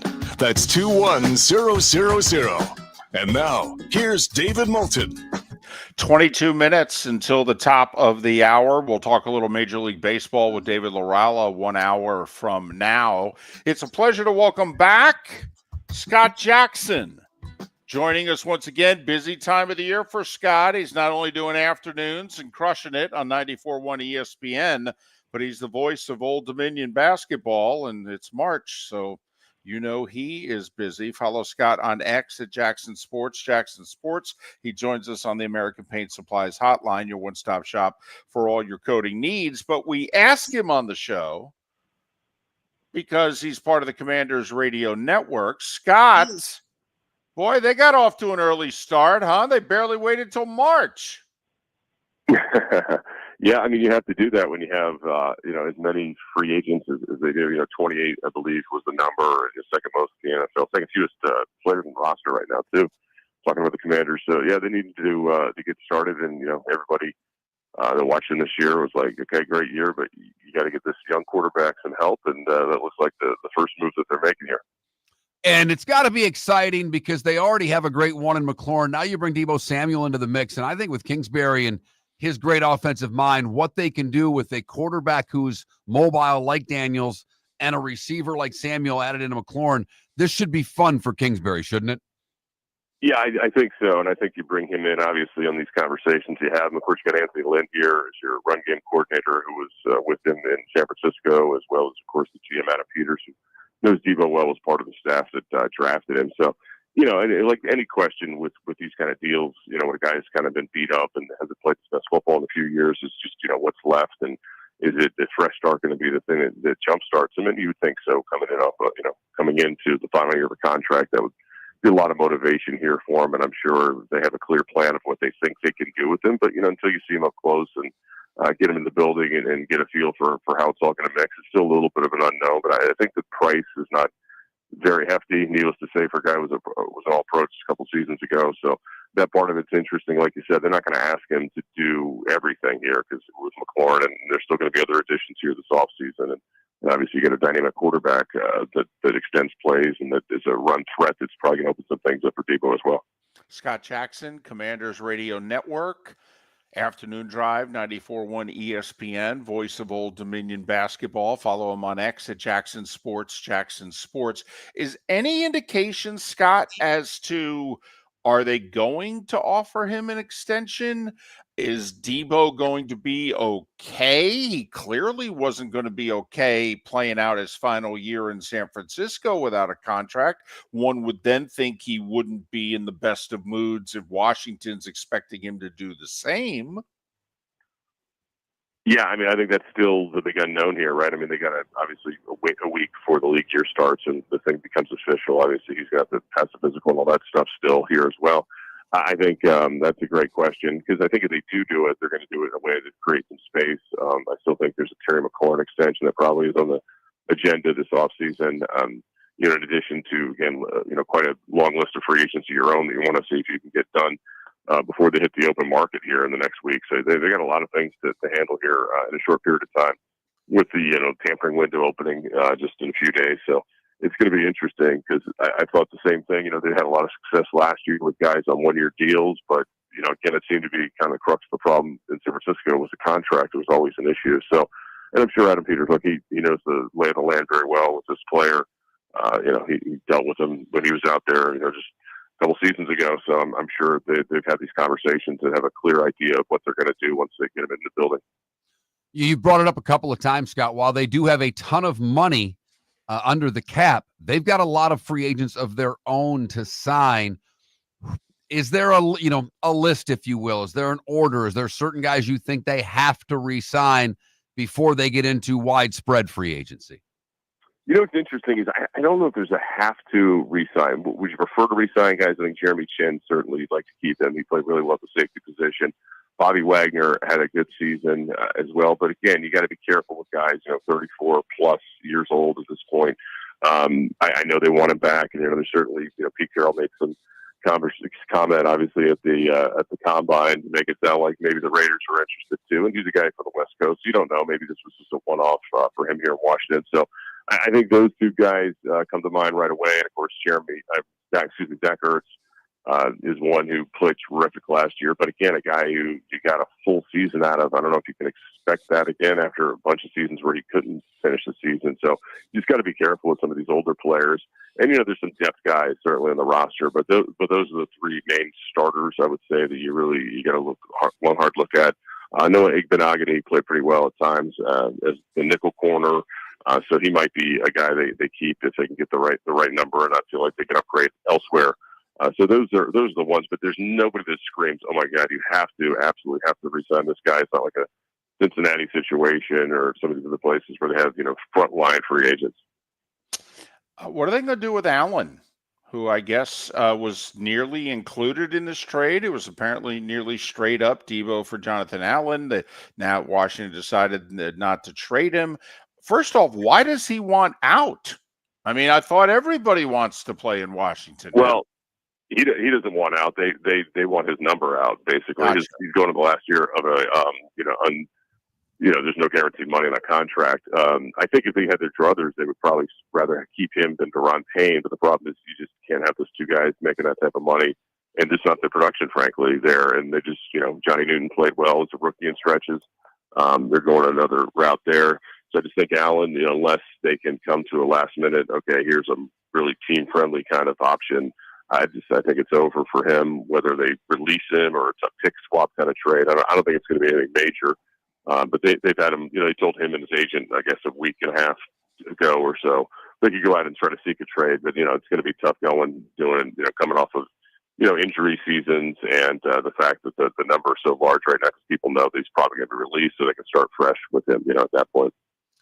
What is the plan for the offensive line going forward? I know they lost the guard late. I mean, I don't think they'll expect him back till mid-year at best. And Daniels was sacked a lot. Some of that's on him. So what's the plan for the offensive line? That's a good question because Sam Cosmi, more than likely, he's not starting the season. Right. With the injury in the divisional round. It's not happening. He's the best offensive lineman.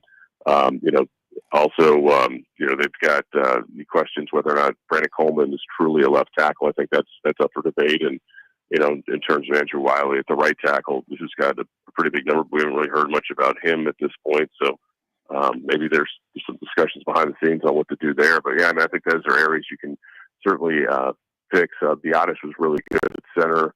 But, when he was out, there was a huge dip in terms of the production. So I think you look at depth there, and then the other guard position was Grady, came over from Kansas City, who gave them some good games. So I think the interior is better than the two tackle positions are not great at this point. Certainly not to the level of what this franchise was blessed with when they had Trent Williams and some of the offensive tackles they had over the years.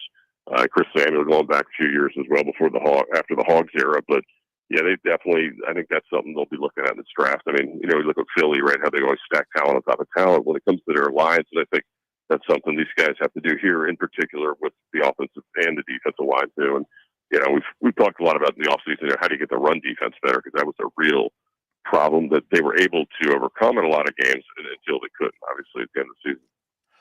You got a sleeper for March for us? Whether it's ODU, whether it's somebody in the conference, whether it's somebody you've seen, you got somebody for us? Ooh, sleeper. Wow. That's a great question.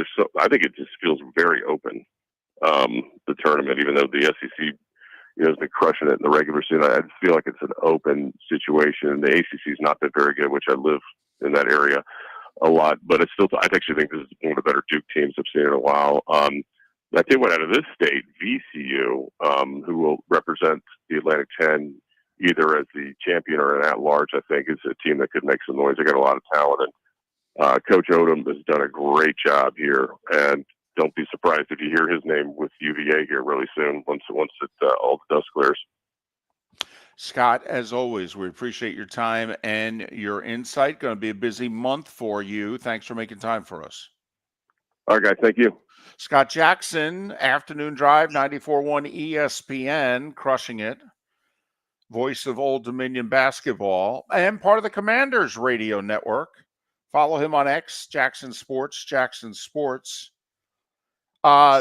Everybody did a mock draft coming out of the combine. I mean, you name it, they did a mock draft.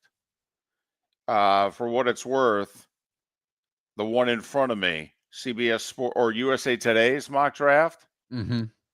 Jihad Campbell, linebacker, Alabama, going to the Commanders at 29. Well, the one thing about to replace Bobby season, Wagner. Right, the success of the season is now you're drafting late, So you're getting a guy who more than likely won't have a first-round grade attached to him. I mean, that's the reality of picking in the 20s and 30s in the first round. Pat Kerwin and others always talk about, 18 to 22, 23 guys that have true first-round grades. Listen, I'm just going to throw this out there right now. The Dolphins are going to be trading out of 13. I truly believe that. If they're hell-bent on getting a guard, you don't have to stay at 13. David, you could trade down and trade down again. You could and trade get a down guard. 3 times. But I mean, for the teams like, all right, I mentioned this story earlier, Will Campbell, who a lot of people think is the best tackle in the draft, but his arm's measured as being too short. Mark, in this mock draft that I'm looking at, Will Campbell is on the board at 13. Do you mean to tell me Andy Reid and the Chiefs wouldn't pick up the phone and call Miami and say, what do you need? David, I have to be honest. I know they're hell-bent on a guard, but if Will Campbell's there at 13 and they trade out of the spot, I don't think that would be the smartest move. And that's fair. Because they still need tackles as well. Well, yeah, especially since their left tackle may retire or they may retire him. Right. And I know they drafted the kid out of Houston who, they're grooming to replace him, but he ain't ready. Well, and if short arms there can't play tackle at 13, they can move him to the inside. He's the best lineman available. You take him. You don't trade out of the spot. But you tell me. I mean, remember, Kansas City moved up to 10 to get Mahomes. They gave up, I think they went from 27 to 10 to get Mahomes. They gave up a lot. Okay, it's Kansas City. You could just say to them, hey, man, you want to move up to 13? I need a future 1. Because, by the way, 2s don't do me any good with you because you're going to be drafted in the high 20s or 30s. So, no, you want to move up 18 spots for Will Campbell. I need a 1. Obviously, I need 31, but I need a 1. Yeah, and you might need to throw on a 3rd as well to move up that many spots. Let me ask you this, GM. If the best guard and best tackle are both on the board at 13, because for what it's worth, I got 2 mock drafts in front of me that both have Tyler Booker, guard Alabama, Will Campbell, tackle LSU, both on the board at 13. And Kansas City's offering you a future first-round pick, and you move down 18 spots. You taking the deal, or you taking one of these 2 guys? I would take the tackle, David. I would not take that deal. I wouldn't go down to 31 with the best tackle on the board, even though he has short arms. Did you throw that in just to make a point? Did you throw that in to get a reaction out of me? Just to get a reaction out of you. And you want me to stop laughing when you start soliciting sponsors. Fine. Just, you want to play this passive-aggressive game, I can do it too. Fair enough. That's all I'm saying. Fair enough. 21,000 is the text line. If you want to chime in on the show, you want to answer the poll question, it's which quarterback would you take first in the draft? Cam Ward or Shedeur Sanders? Right now, a little over 75% of you going with the Hurricane quarterback, Cam Ward. Go to that Mark Miller, the David Moulton, or Miller_Moulton on X to vote. And remember, you don't have to be drafting first overall. I mean, it could be, say they're both on the board, you're the Raiders at 6. Who are you taking? Of the 2, who's the one you're taking first? That's what we're asking. Which one do you like more? And Miller and Moulton, see, I guess I'm a little higher on Cam Ward. You think you're taking a chance on Cam Ward. I like Cam Ward. I like all the arm angles that he throws with. I think his mobility is pretty good. I think Cam Ward's going to be a good quarterback. I think Sanders throws a great ball. I worry about how long he holds on to the ball. I worry about the fact that he just keeps dropping back and back, and that doesn't work in the NFL. Worry about how many sacks he's going to take, but I love his arm. I think Sanders can grow out of that pretty easily. The part about Ward, though, and Mark, listen, you're not going to get me to say anything bad about Cam Ward. I mean, Cam Ward's A game is the best of the quarterbacks in this draft, in my opinion.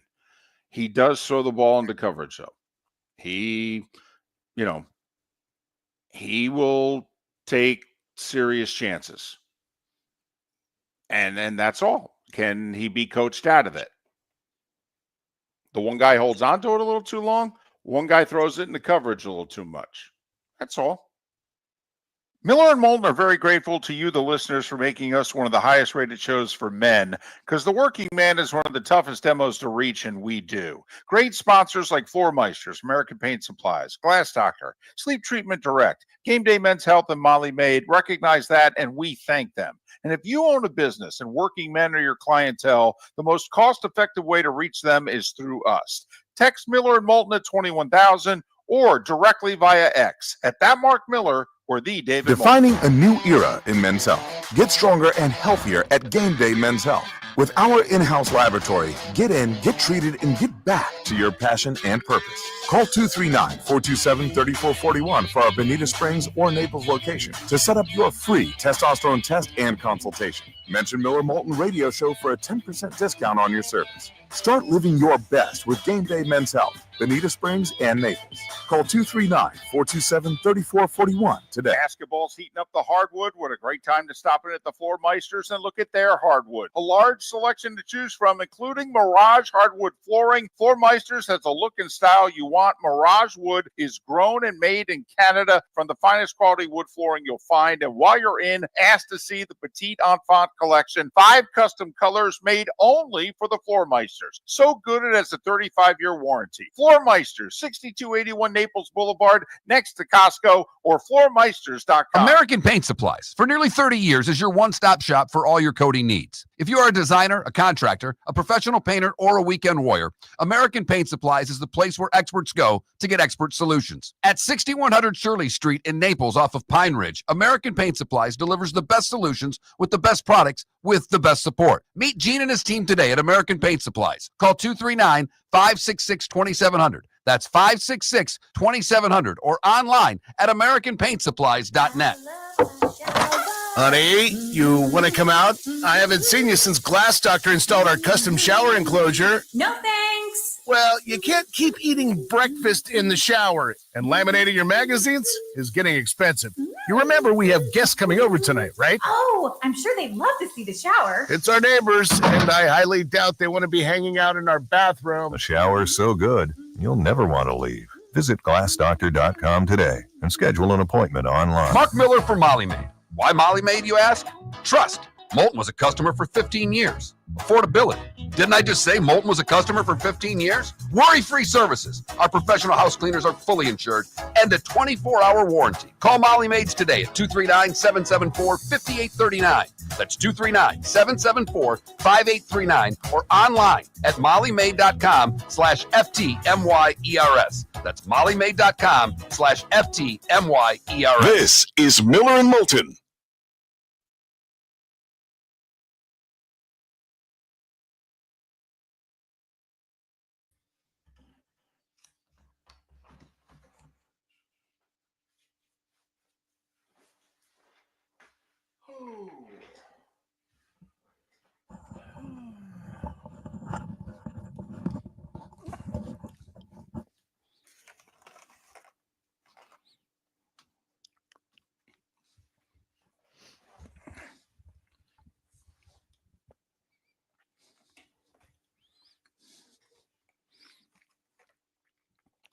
The 2 seed in the West Shot. That's funny.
No doubt, Chiff.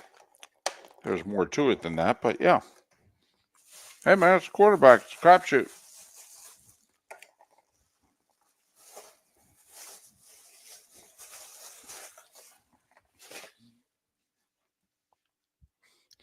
Some guys are leaders of men. Some guys aren't.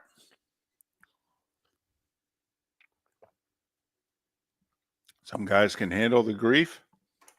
Some guys can't.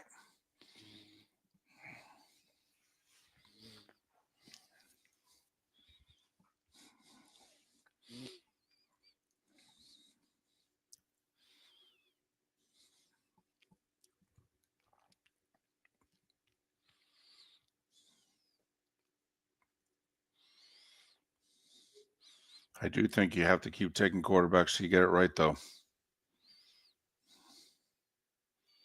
We've only been saying that for 20 years.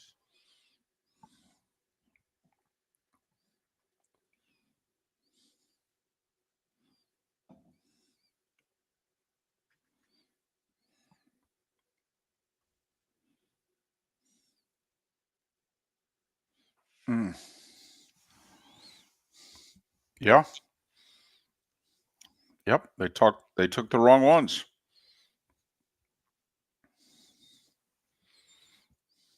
So, and guess what they have to keep doing, Canada Relief? Keep going after quarterbacks.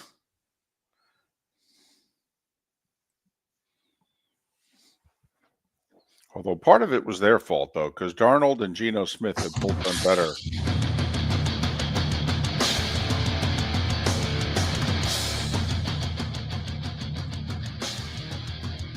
You're listening to Miller and Moulton, coming at you from the Floor Meister Studios. Floor Meisters, keeping it real.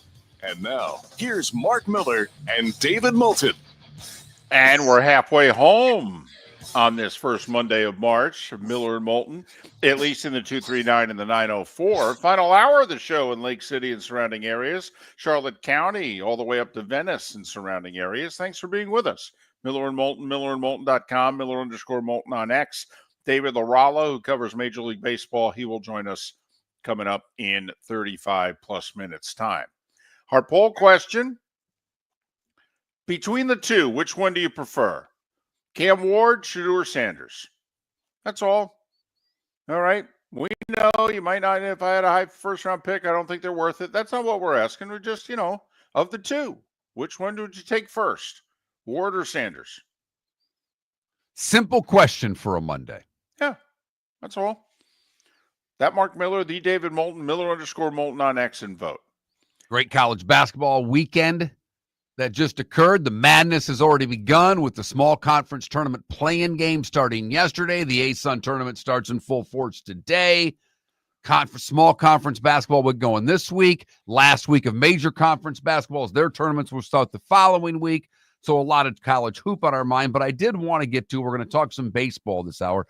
I did want to share this story. I thought this was a fun story. Okay. Max Scherzer last week made a couple of headlines because he does not like the new automatic ball strike mechanism that's been placed in baseball for spring training. By the way, he's not alone. He's not alone. There are other managers, especially, who are speaking out going, I'm not sure I like this. Not that I think Rob Manfred's taking a poll, but there are a few people who are not crazy about this. But Scherzer grumbled, we're humans. Can't we just be judged by humans? So, Trey Turner, who used to be Max Scherzer's teammate in Washington, now with the Phillies, Scherzer's with the Blue Jays, they played each other on Sunday in spring training. Max Scherzer getting his second start of the spring training season, and Trey Turner led off. There you go. First pitch of the game, thigh-high fastball, not even close to the inside corner. Trey Turner immediately tapped his helmet.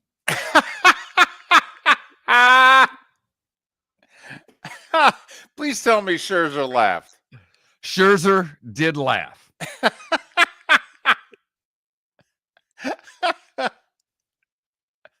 After the right. game, Scherzer was asked, he said, "Are you pretty sure that Trey knew as he stepped in the box he was going to challenge the first pitch?"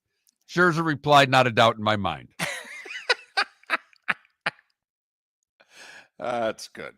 All I mean, right. that is really good stuff. They figured it out during stretching. They were stretching, and Bryson Scott said, "You won't challenge the first pitch of the game, will you?" And Trey said, "That's a great idea." There's another idea that's out there. In fact, it's a request. Now, first off, and Pete Rose died in what, November of last year? I think it was early November of last year. I know we were in Detroit when Peter Edward Rose passed away. I remember that. Although, no, it had to be late September, early October. I thought he passed away on the Monday that the Mets and Braves played the doubleheader.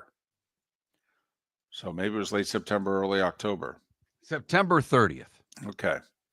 That qualifies late September, wouldn't it? Just giving you the exact date. I'm not the dates guy of the show, you are, so I had to look it up. I apologize. So President Trump made some news concerning Pete Rose in the last 72 or so hours when he said, I guess he's going to pardon him. Yep. Now, obviously, it's posthumously. Rose, by the way, was convicted of tax evasion. That's what he went to prison for those few months. It was tax evasion. It was doing the card shows and you get paid in cash, and he didn't declare it. So that's what they got him for. It had nothing to do with, the betting on baseball in terms of what it is that he actually went to jail for. So a few hours later, and I heard about it for the first time, Mark. I'm trying to think if it was Friday night or if it was Saturday. But that Rob Manfred is considering reinstating Pete Rose. And that's what I heard initially. I didn't hear anything else. And I was angry. See, I don't play the whole, you blackball somebody while they're alive, and then as soon as they die, you let them into a Hall of Fame or you give them the honor or what have you. I mean, I'm with Skip Carey many years ago when his dad hadn't gotten in the Hall of Fame yet, and he just flat out said, "You better do it while he's alive because we ain't interested otherwise." So then, like 12 hours later, I found out that it's at the request of the Rose family. They have asked Commissioner Manfred to take up whether or not he should be reinstated to baseball. This would be the second time, I think, officially that Manfred has taken it up. Bud Selig, I think, considered it officially one time. And obviously, the number one reason Rose is not in the Hall of Fame is he's on the ineligible list. They changed the rules 35 years ago so that if you're on the ineligible list, you cannot have your candidacy considered. Okay, so, if he takes him off the ineligible list, I guess Rose's candidacy can now, I argue he should be on the ballot for the baseball writers. Apparently, if he ever gets reinstated, that his candidacy will be taken up by one of these veterans committees instead. But your thoughts on, if you're Manfred, the request that the Rose family has made of you? Well, David, like you, when I first heard it, my initial reaction was, why are you doing this after he died? What good is that doing? And like you, we find out that the Rose family initiated it. And the more I thought about it, while you and I are of similar opinion when it comes to posthumously giving someone an award that you could have given them while they were alive, at the end of the day, the Hall of Fame is a museum. It's going to be there well past us, well past Pete's children and grandchildren. And it would be nice to include the all-time hit leader in baseball's museum. So while I get the initial anger and it's like, what are you doing? I get over the initial anger and say, just do the right thing, would you? Well, once I found out it came from the asking or urging of the Rose family, then that takes away my angst. Okay, because if I were the Rose family, and Manfred all of a sudden said, "Hey, I'd be like, blank you." I really would. Blank you. And I get it. Okay. Here's where I think Manfred, believe it or not, is in a little bit of a tough spot. I don't see how Manfred can't reinstate him. And here's why. Manfred went on record after Rose officially met with him, asked for reinstatement, and then he took a long time and he ultimately chose not to reinstate him. He's made at least one public comment, Mark, as to why. And he basically said because Pete was still going to bet on baseball. Pete's betting on baseball now. I can't reinstate him and have him betting on baseball. I can't. And when we asked him, when he said, hey, I want back in, and we said, well, will you stop your gambling? He goes, that night he went out and gambled on baseball. Well, now, obviously, Mark, that's not a concern. Pete's not going out and placing any more bets. So if that's the reason that you didn't reinstate him, because you couldn't trust him, well, you don't have that card to play anymore. I think Manfred should do two things. He should reinstate Pete and Julius there you go. Jackson.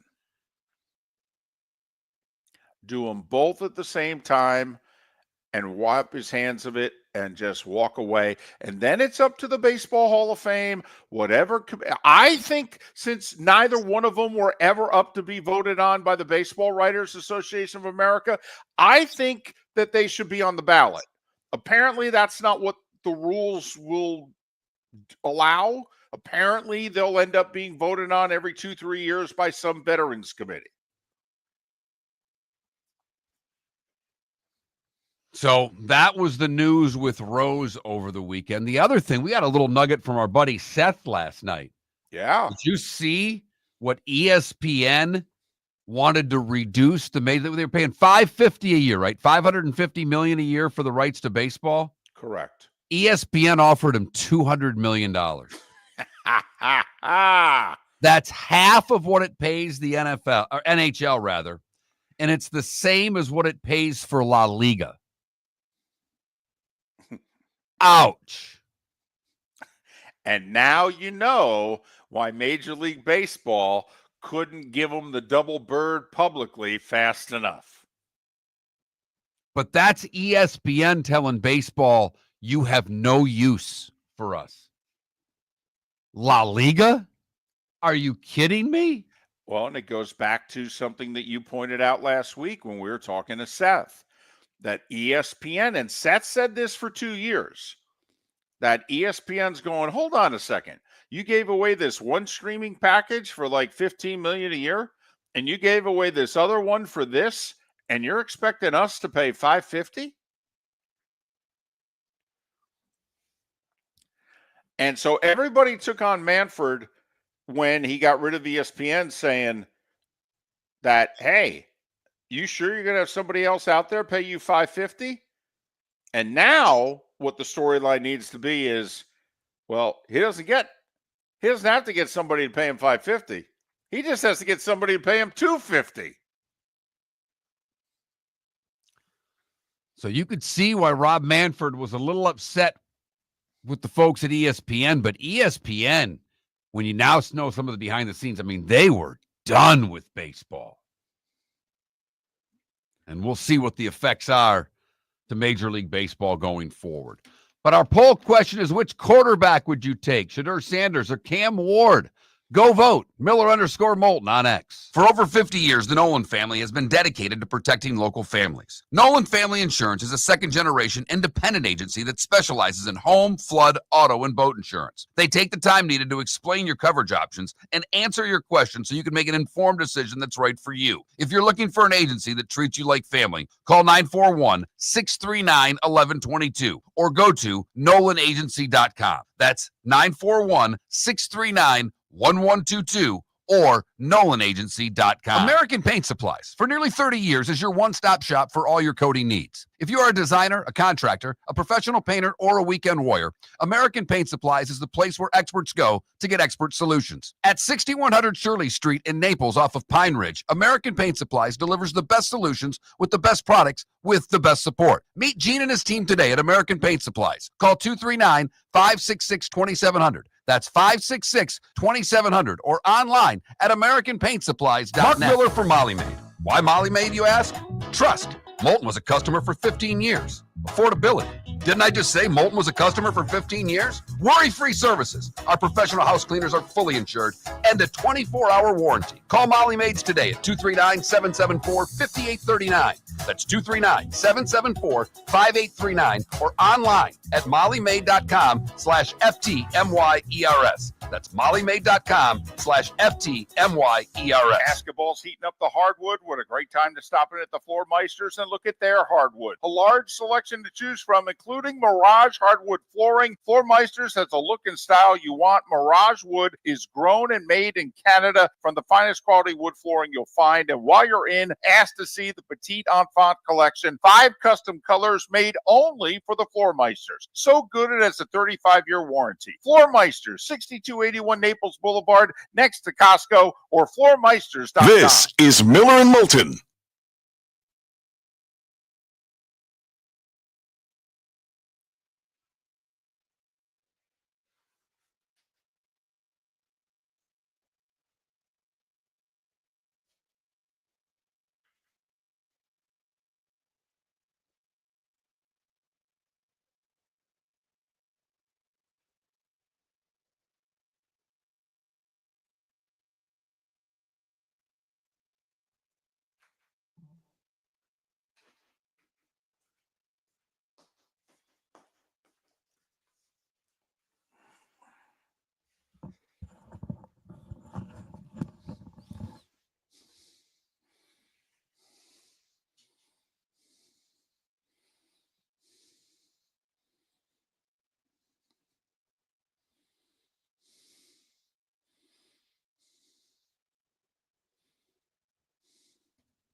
RCB, one, it's a product mainly of where you live.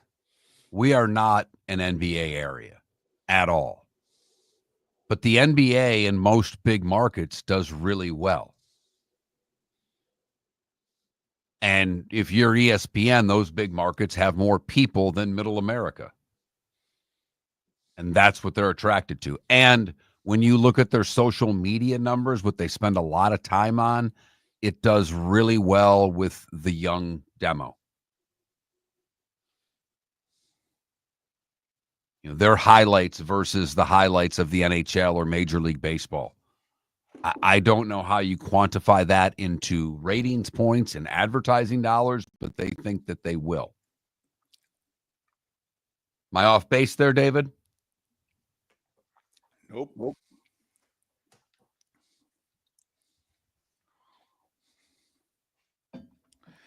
It's also what their secondary shows talk about. Their talking head shows talk NFL, NBA. So they feel as if they have to have both.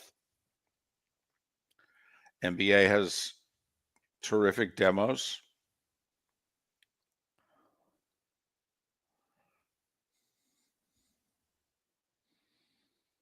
You know, I think it's a bad business decision. But plus the other thing is that ESPN makes a lot of decisions now outside of the SEC. They make a lot of decisions now based on the top 30, 40 markets. And the NBA is a city sport.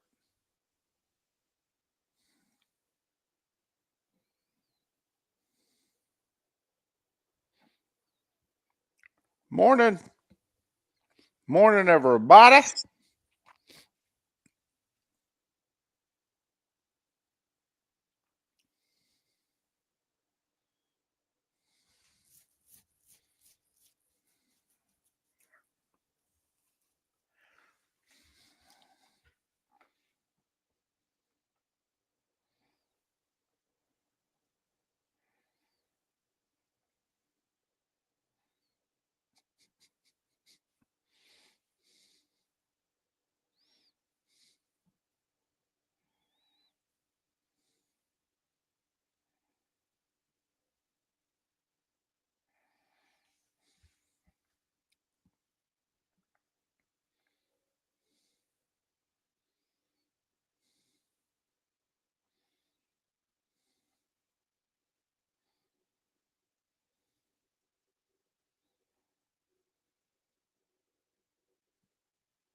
You're listening to Miller and Moulton. And now, here's Mark Miller and David Moulton.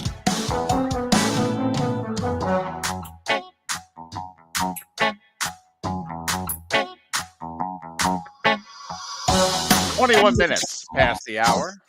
Miller and Moulton, MillerandMoulton.com, Miller_Moulton on X. Thanks so much for being with us. I wondered why you weren't talking there. Something happened. I don't think it was on my end, but either your end, my end, whatever. I got disconnected. And I was able to, within seconds, reconnect. But I'm in the, the waiting room there. Right. You were on deck. Right. And so me waving, by the way, was doing no good because I was looking at my phone. I know, as I could see you. Right. And I figured, well, at some point, he's going to realize I'm not talking. And he's going to look up and he's going to go, where the hell's the old fat guy? I looked at, the red lights are on. The microphone was on. Why isn't he talking? This is his job, for goodness sake. Do your job, Moulton. So, listen, the madness is underway. It got underway last night. ASUN play-in games in which 4 teams were 4 wins away from the NCAA tournament. Now, 2 of those teams have been eliminated, but now you're just 3 wins away. 3 wins away, and last year we had a 10 seed take out a 1 seed on this night of the ASUN tournament. And the 10 seed was a bucket away from making the conference final. So this is everything that I love about March. This is a 1-bid league. This is a 15, 16 seed in all likelihood, although I saw Lipscomb, the first place team, 14 the other day in a bracket. I'm like, wow, okay. But anyway, so we got ASUN playoffs tonight. FGCU, the 239 team, they're a 4.5-point favorite at home against Queens. Queens has taken FGCU out of the tournament each of the last 2 years when FGCU was favored both times. But those games were on neutral courts. They were play-in games. This is a 3 versus 6 seeding, with FGCU being the 3. They're at home. It's been a while since FGCU's played a home ASUN playoff game. First one under their current coach, Pat Chambers, by the way. Okay. I look for FGCU to win tonight. Third time's the charm, blah, blah, blah. The game in my neck of the woods in the 904 is the third meeting this year between Jacksonville and Eastern Kentucky. Jacksonville has won 2 very close games. They're a 2.5-point favorite at home. But, Mark, the intrigue is Eastern Kentucky was the 1 seed last year who lost to 10th-seeded Jacksonville on their home floor. So we've got FGCU looking for some payback against Queens. Queens isn't even eligible for the NCAA tournament yet. They're still in their probationary period. The single now, I shouldn't say that. It's tough to call anything in the NCAA the dumbest thing they do. But a top 5 on the dumb scale. For those that don't know, when you make the jump from Division 2 to Division 1, you are put on probation for 4 years in every sport. You can take 1 men's sport and 1 women's sport, and they will limit your probationary period to 2 years. But every other sport is 4 years until you qualify for the NCAA tournament, till you can legally qualify. Now think about that. Most of these schools, you're not jumping from D2 to D1 and joining the ACC, the SEC, the Big 12, or the Big 10. You're joining 1 bid leagues. Right. And it's actually a debate if you were the commissioner of that league. In one sense, you want to encourage the school to join your conference. You want them to feel like they're as important as everybody else. So you want to make them eligible to play in all your conference tournaments. But by the same token, they're going to do nothing in those conference tournaments but what? Knock out teams that are eligible to play in NCAA tournaments because they're not. So there are some conferences that won't let you play in any conference tournaments of any kind until you're eligible to play in an NCAA tournament. But think about that. You have made the financial jump to Division 1, which is a major financial commitment. Yes. For that, whatever university it is. And then you tell them they can't play in the conference tournament. And I get why conference commissioners do it, but you're trying to do what with these new schools? You're trying to build some rivalries. Totally. You're trying to build any type of good faith on your campus for kids and alumni and people who follow it to go to games. Well, what are the most important games? The conference tournaments. Also very difficult to recruit a roster when you're not eligible to go to the dance. Well, why the hell would I go here? I mean, you basically will get kids who can't go anywhere else. Because if they can go anywhere else, they got a chance to play on CBS or TNT in March. By going there, they can't for most of their career going where you are. But here's the other part of being in a small conference. Central Arkansas. They beat defending conference champion Stetson last night in the A-Sun in a play-in game, in a 9-10 play-in game. They were the 10. They won 77-72. Their reward, they get to play top-seeded Lipscomb tonight in Nashville. Okay. But, Mark, what did we talk about last week in football? What are they canceling in college football? Spring games. Right. Why is that, Mark? Well, because they don't want to put their players on display to get the ones that aren't going to start to transfer to other schools. So here's Central Arkansas, a 10 seed. They could have easily, if they had lost one other game in the A-Sun regular season, they wouldn't even made the A-Sun tournament. They have a freshman. I did the game a month ago. Big kid, 6'10", 6'11", from Florida. And he was tremendous. He had a double-double. He had 5 blocks. And I'm like, how the hell did the kid from Florida end up in Conway, Arkansas? So, of course, I had to ask. And apparently, when he was in high school, he was about 335 pounds. And those around him were like, yeah, he's never going to get it together. Well, he goes to Central Arkansas, and he's lost 50 pounds. And guess what? He can play. The freshman can play. Mark, I'm going to read you his stat line last night in the win over Stetson. Remember, they scored 77 points. He had 37. He had 11 rebounds. He had 4 assists, 3 steals, and 2 blocks. This century, there's been one freshman, period, ever, have 35 points, 10 rebounds, and multiple assists, steals, or blocks in a game. This century. That freshman was Ben Simmons. Mark, how long do you think Nehemiah Turner is going to remain at Central Arkansas after that performance last night? Well, let's see. They lose tonight. Right. He may not have to leave Arkansas.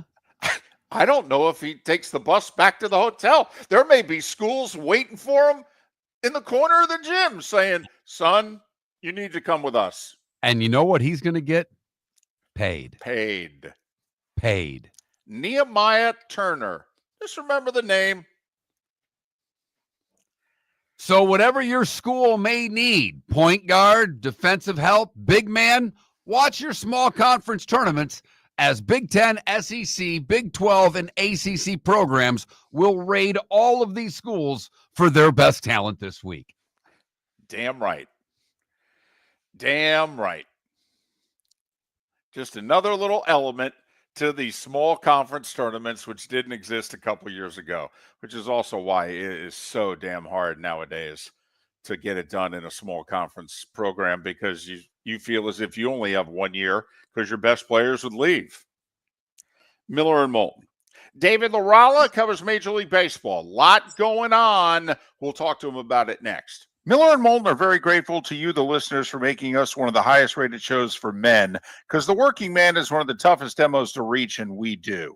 Great sponsors like Floor Meisters, American Paint Supplies, Glass Doctor, Sleep Treatment Direct, Game Day Men's Health, and Molly Maid recognize that, and we thank them. And if you own a business and working men are your clientele, the most cost-effective way to reach them is through us. Text Miller and Moulton at 21,000 or directly via X at that Mark Miller or the David Moulton. Basketball's heating up the hardwood. What a great time to stop in at the Floor Meisters and look at their hardwood. A large selection to choose from, including Mirage hardwood flooring. Floor Meisters has a look and style you want. Mirage wood is grown and made in Canada from the finest quality wood flooring you'll find. And while you're in, ask to see the Petite Enfant collection. 5 custom colors made only for the Floor Meisters. So good it has a 35-year warranty. Floor Meisters, 6281 Naples Boulevard, next to Costco, or floormeisters.com. American Paint Supplies, for nearly 30 years, is your one-stop shop for all your coating needs. If you are a designer, a contractor, a professional painter, or a weekend warrior,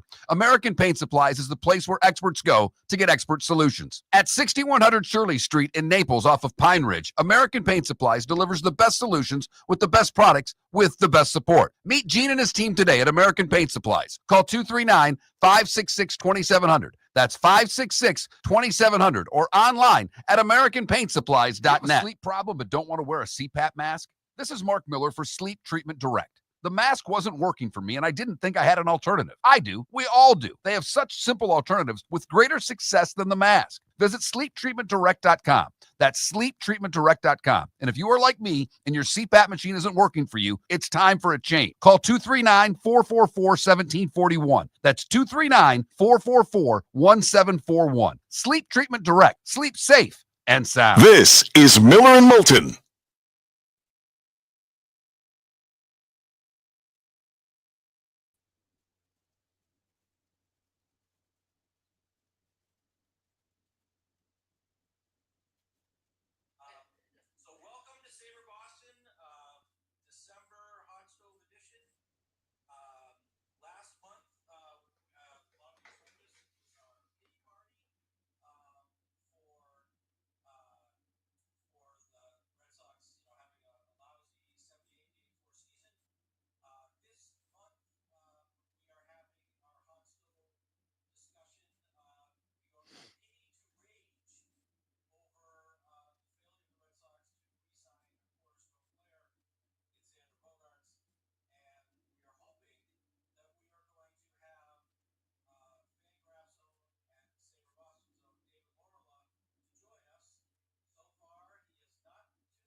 thought I was mispronouncing his name. It's actually Laurila. I don't know why I got confused by my own phonetic spelling.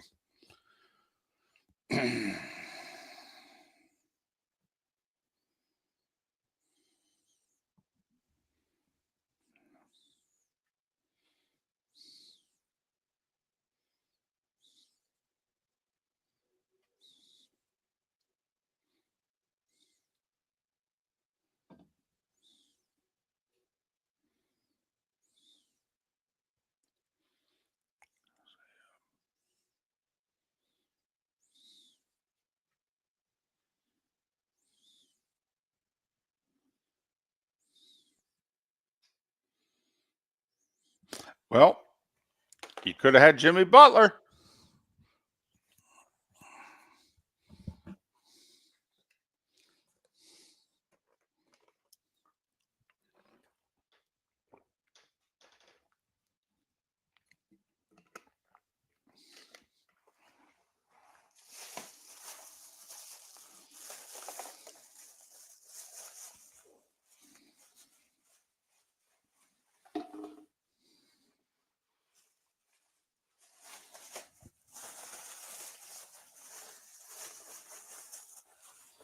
You guys would have had a couple-year run, too.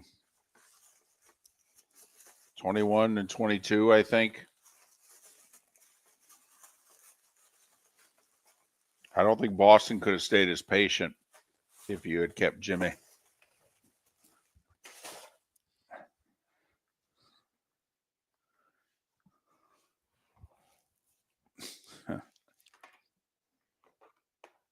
Yep. How was your window? By the way, how about Embiid having to go to the Sixers and saying, you got to stop playing me, man. I'm shot. Like, they couldn't figure that out on their own? Were they not watching? I mean, seriously. Guy who owns the Sixers owns the Commanders. I think I'm firing everybody.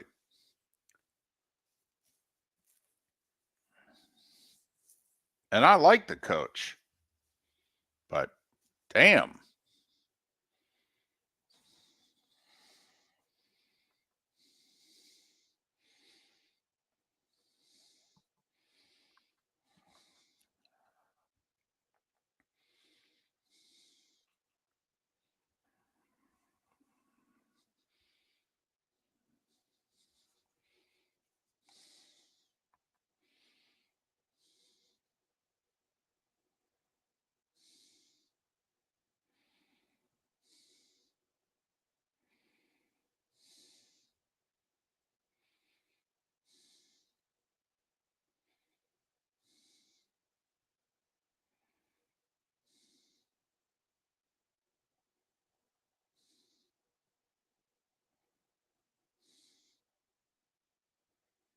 He's on for what it's worth. He's back home. He was in Fort Myers last week.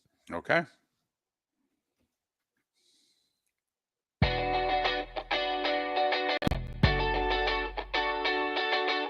You're listening to Miller and Moulton.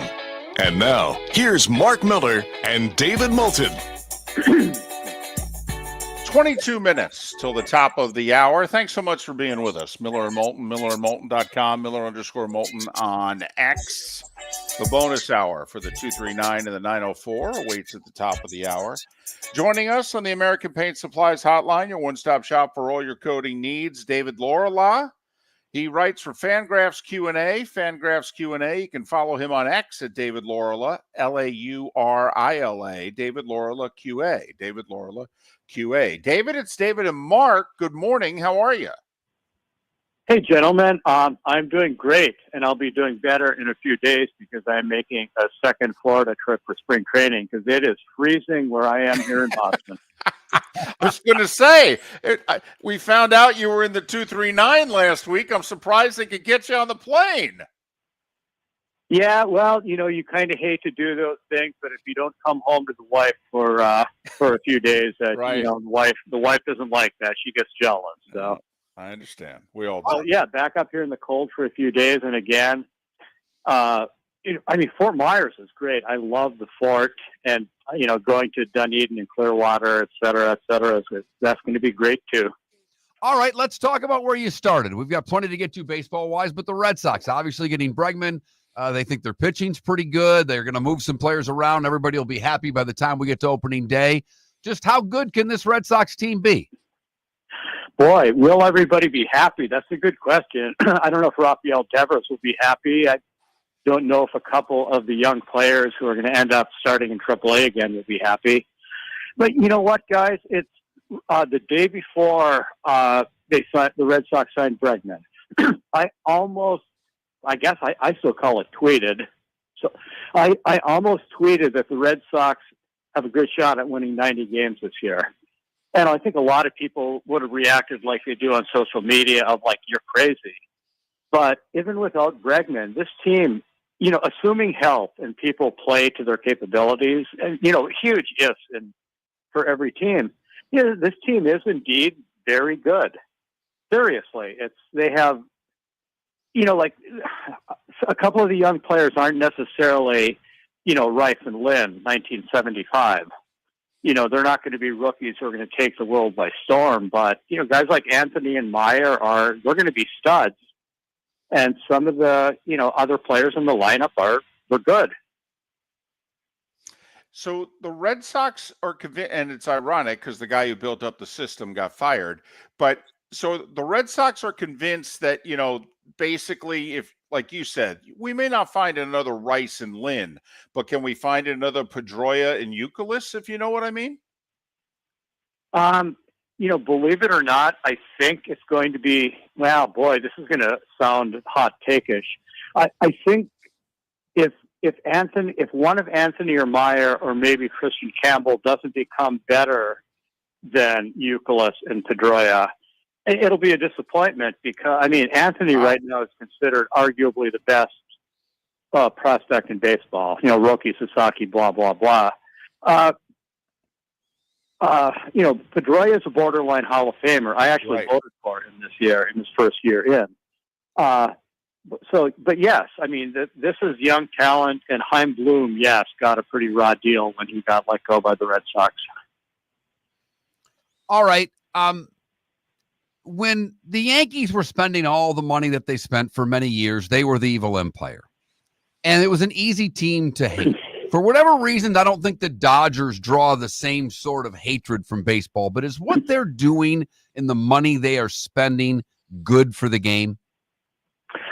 Well, that's a hard question. No. The deferred contracts, I think, is the issue.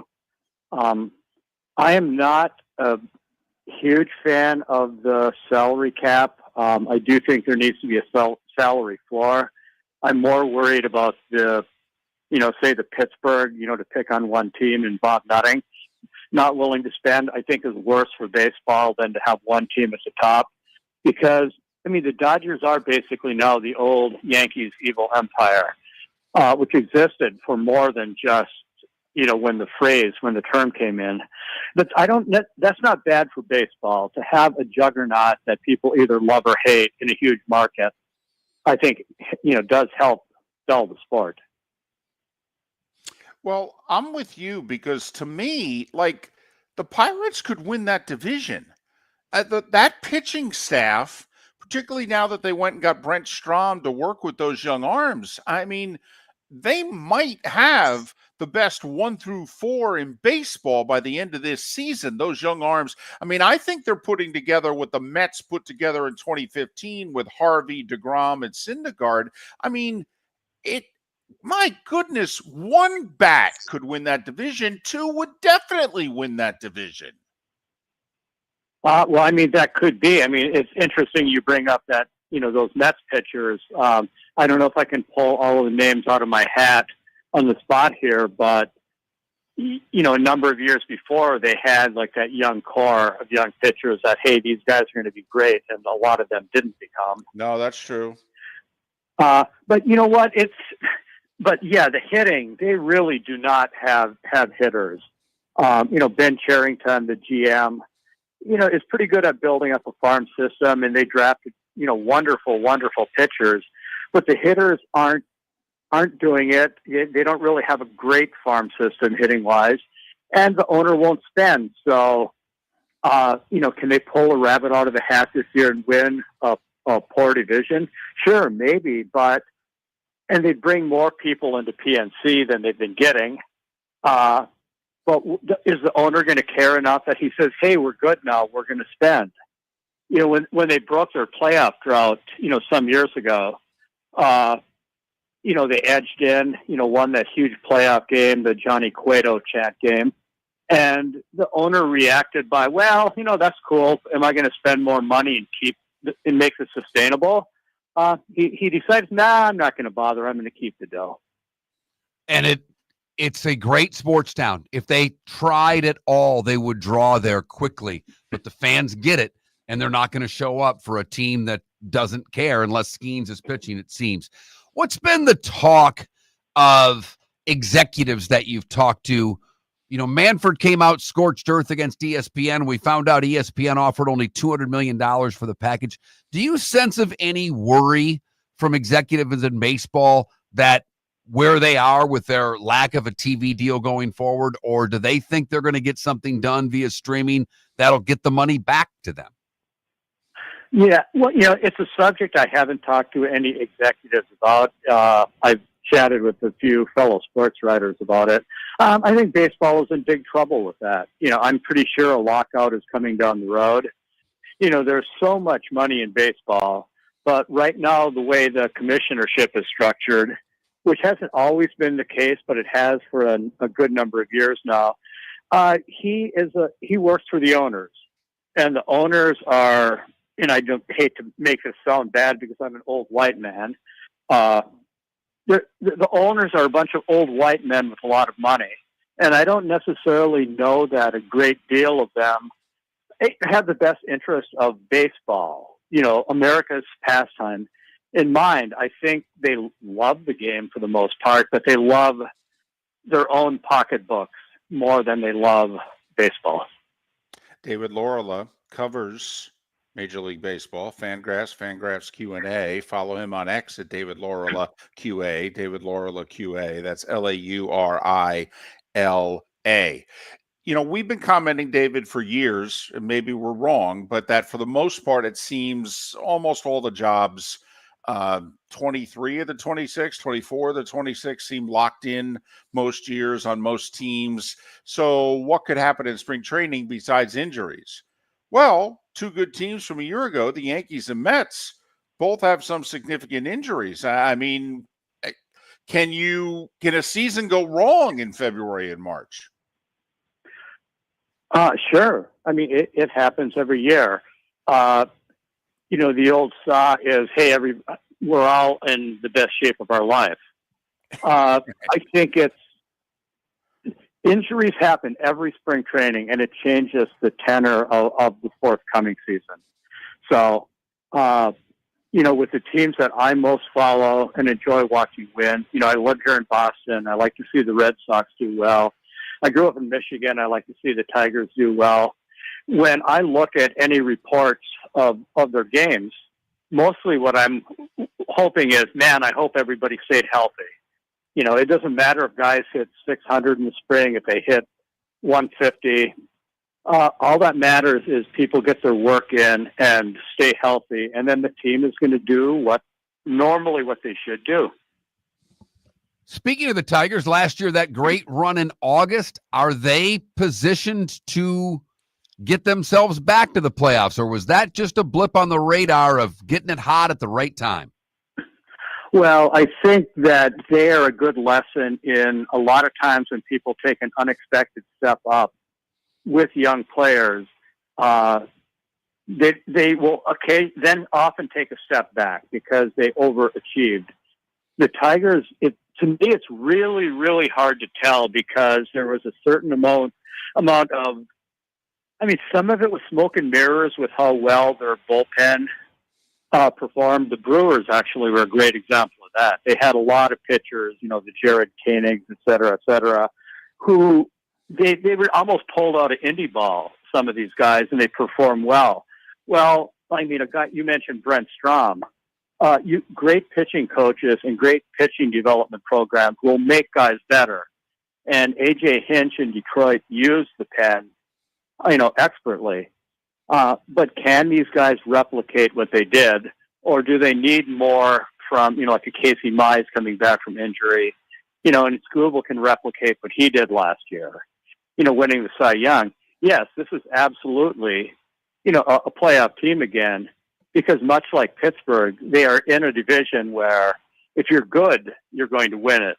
Whereas if you're in the NL West, in order to beat the Dodgers, you have to be great. The other team in the fort, the Twins, boy, they faded badly in September last year. They've got an ownership situation, so they've spent about $12 this offseason. Just curious the vibe you got around the Twins.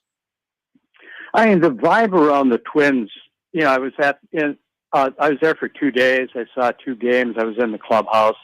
It just seemed to be business as usual.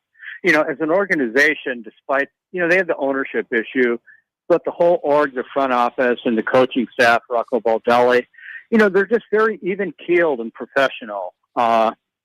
It's almost like a chill vibe there most years, if that makes any sense. They don't have like a rambunctious clubhouse. It's not like a New York vibe, with pressure. Their guys, they had so many guys get hurt last year, and they had guys like Correa tends to get hurt. Buxton is always hurt. Those are great baseball players if they're healthy. So, so far this spring, those guys are healthy, to my knowledge.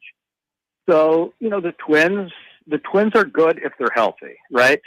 The Twins are never healthy. So, maybe it's Cleveland again, who doesn't spend money, but is just consistently better than you expect them to be. Maybe this is Cleveland's year again. Final question for me. Rob Manfred is considering reinstating Pete Rose from the family's petitions to him off the ineligible list. Should he? No, it's a flat no. I mean, this isn't, saying, hey, Andrew Tate, come back in the country. You're a cool guy. That's different. It's not, pardoning people who beat up police officers. This is only baseball, right? But at the same time, he broke, the cardinal rule. And, Pete Rose, the world is not a better place if Pete Rose is in the Hall of Fame. So, yeah, just a flat no. David Laurila, Fangraphs Q&A. Follow him on X at, David Laurila QA. David Laurila QA. David, thanks for the time. We appreciate it. Safe travels back to the Sunshine State. Hope we can talk again. It sounds good, guys, and I'm definitely looking forward to coming back to Florida. So take care. David Laurila, freezing right now because he left the 239. It sounds like he's headed to Clearwater, Dunedin by the weekend. A flat no. Right. Flat no. And that's part of if he were to be reinstated. And like Laurila said, he has a ballot. But we're led to believe that Pete Rose, Shoeless Joe, you name it, it's not going to go before the 500 writers. It's going to go before like a 16-member veterans committee that would consider their candidacies. Well, you need, 12 of the 16. And you're going to have a couple of flat no's in that room. I think you're going to have mostly flat no's. I really do. The ex-player that sits on that committee is a lot more hardline than the baseball fan when it comes to Pete Rose. That would have to be a very interesting committee to me to let Pete back into the hall. I don't think it ever happens. Miller and Moulton, the bonus hour's next.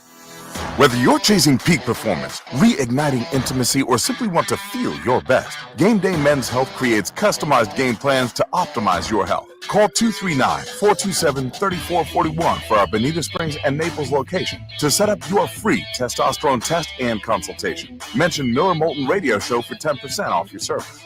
Find your maximum self with Game Day Men's Health, Bonita Springs and Naples, Florida. Call 239-427-3441 today. For over 50 years, the Nolan family has been dedicated to protecting local families. Nolan Family Insurance is a second-generation independent agency that specializes in home, flood, auto, and boat insurance. They take the time needed to explain your coverage options and answer your questions so you can make an informed decision that's right for you. If you're looking for an agency that treats you like family, call 941-639-1122 or go to nolanagency.com. That's 941-639-1122 or nolanagency.com. American Paint Supplies, for nearly 30 years, is your one-stop shop for all your coating needs. If you are a designer, a contractor, a professional painter, or a weekend warrior, American Paint Supplies is the place where experts go to get expert solutions. At 6100 Shirley Street in Naples off of Pine Ridge, American Paint Supplies delivers the best solutions with the best products with the best support. Meet Gene and his team today at American Paint Supplies. Call 239-566-2700. That's 566-2700 or online at AmericanPaintSupplies.net. Wine glasses never fall over until you get a brand new rug.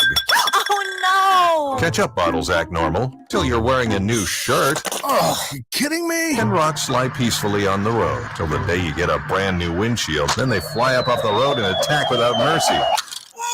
That's why new windshields from Glass Doctor come with our windshield protection plan. Unlimited repairs and one replacement for 12 months. Don't just fix it, protect it. Glass Doctor, a neighborly company. Basketball's heating up the hardwood. What a great time to stop in at the Floor Meisters and look at their hardwood. A large selection to choose from, including Mirage hardwood flooring. Floor Meisters has a look and style you want. Mirage wood is grown and made in Canada from the finest quality wood flooring you'll find. And while you're in, ask to see the Petite Enfant collection. 5 custom colors made only for the Floor Meisters. So good it has a 35-year warranty. Floor Meisters, 6281 Naples Boulevard, next to Costco, or floormeisters.com. Mark Miller for Molly Maid. Why Molly Maid, you ask? Trust. Moulton was a customer for 15 years. Affordability. Didn't I just say Moulton was a customer for 15 years? Worry-free services. Our professional house cleaners are fully insured and a 24-hour warranty. Call Molly Maids today at 239-774-5839. That's 239-774-5839 or online at mollymaid.com/FTMYERS. That's mollymaid.com/FTMYERS. This is Miller and Moulton.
Oh, I didn't realize, by the way, the guy who won on PG, and I was watching a decent amount of it. I didn't realize LaCava's kid was his caddy. Oh, I didn't know that either. They had a pretty nice leaderboard heading into the day, and Fowler didn't do, they had some guys there that didn't step up, unfortunately. Imagine Ricky Fowler didn't step up. Oh, What? I know, but it would have been cool. It would have been. He's had a nice resurgence of his career that looked to be almost over.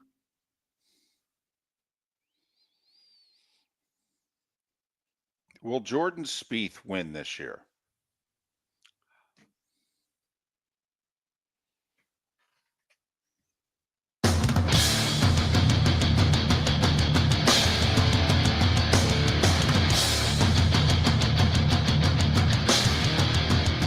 You're listening to Miller and Moulton, coming at you from the Floor Meister Studios. Floor Meisters, keeping it real.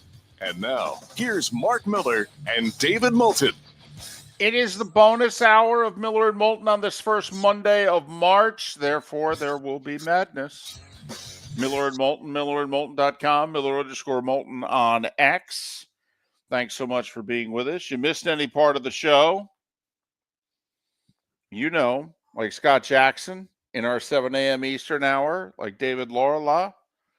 Last segment, both joining us courtesy of the American Paint Supplies Hotline. Go to millerandmoulton.com and download what you missed.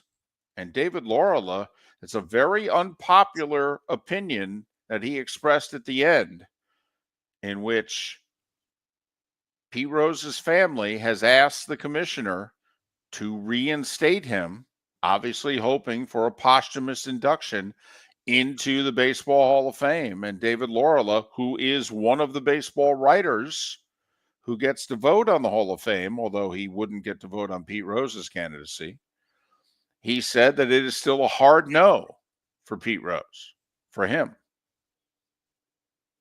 And right away in the Twitch chat room, people upset, saying that's what's wrong with baseball. And I would put him in, but I have to respect David's opinion as a Hall of Fame voter who just says a flat no. It's the cardinal rule of the sport, he says. And it is. It's the only rule that's posted in every locker room in baseball. And it is. It's clearly posted. So I think Manfred's in a spot here. He publicly said the reason he didn't reinstate him, the biggest reason anyway, was that he couldn't trust that Pete wouldn't gamble on baseball. And part of the evidence that he gave was that after meeting with him, he went and gambled on baseball that night. And he thought it would be a bad look for baseball to reinstate Pete and to have Pete gambling on baseball regularly. We all know Pete can't bet on baseball anymore. Right. So therefore, if he could, it'd be a hell of a trick. Yes. So therefore, if the number one reason you didn't reinstate him was you couldn't trust him and that he would make Major League Baseball look bad, he can't do either anymore. So now, what's your excuse? It would take a bold commissioner, by the way. And Mark, we're going to get a new baseball commissioner probably by the end of the decade. I think Manfred's contract's up in 28, and he has said, I ain't interested in another one. I mean, let's face it, we've seen it. Manfred is driving this technology train, and Bud Selig brought a lot of new things into baseball. And Rob Manfred said, thanks, Bud. I'll take it from here. There are things Goodell wanted. Good, some bad, but there are things Goodell wants. We try them out. The dynamic kickoff. Okay. Dynamic. Thanks, Raj. But, now they're going to work with it. Try to bring the kickoff return back into the sport. Okay. There seems to be an easy way to do it, but that's a whole other story. But, Mark, it would be interesting if whoever the next commissioner is, he doesn't have to get a request. He could just one day decide, I'm reinstating Shoeless Joe and Pete Rose. Well, I think Manfred will do it before his tenure's done. I think part of Manfred announcing when he wants to be done as the commissioner of baseball also gives him kind of carte blanche to do what he wants for the next couple of years. And he has for the most part. He's made big changes to the game. He's brought this, it's funny. Goodell wanted to bring the kickoff back. It didn't work. Manfred wanted to bring the stolen base back. Worked. Mm-hmm. It worked. There's no two ways about it. We're stealing base. Big article I read over the weekend about, his name escapes me, prospect for the Rays that can run like a son of a gun. Yeah, Steve Carney was talking about him last year. Stole 103 bases. Right. Yeah, center fielder, I believe. Yeah. And just flies. Mm-hmm. So, Chandler Simpson. Sorry, I had to get the name. It was going to drive me crazy if I didn't. No Chandler problem. Simpson. But yeah, he's brought the stolen base back. I'd like to see the ball in play thing a little bit more. Well, some teams are beginning to talk about it, put it that way. Problem is you have to get the guys to buy in. I don't know that they ever will. David, Pat Kerwin has put a lot of things in our heads that we have kind of almost now believe as gospel. David Sampson has flat out told us now for a couple of years, till you start paying guys right for batting average, they're not going to change their approach at the plate. They get paid for home runs.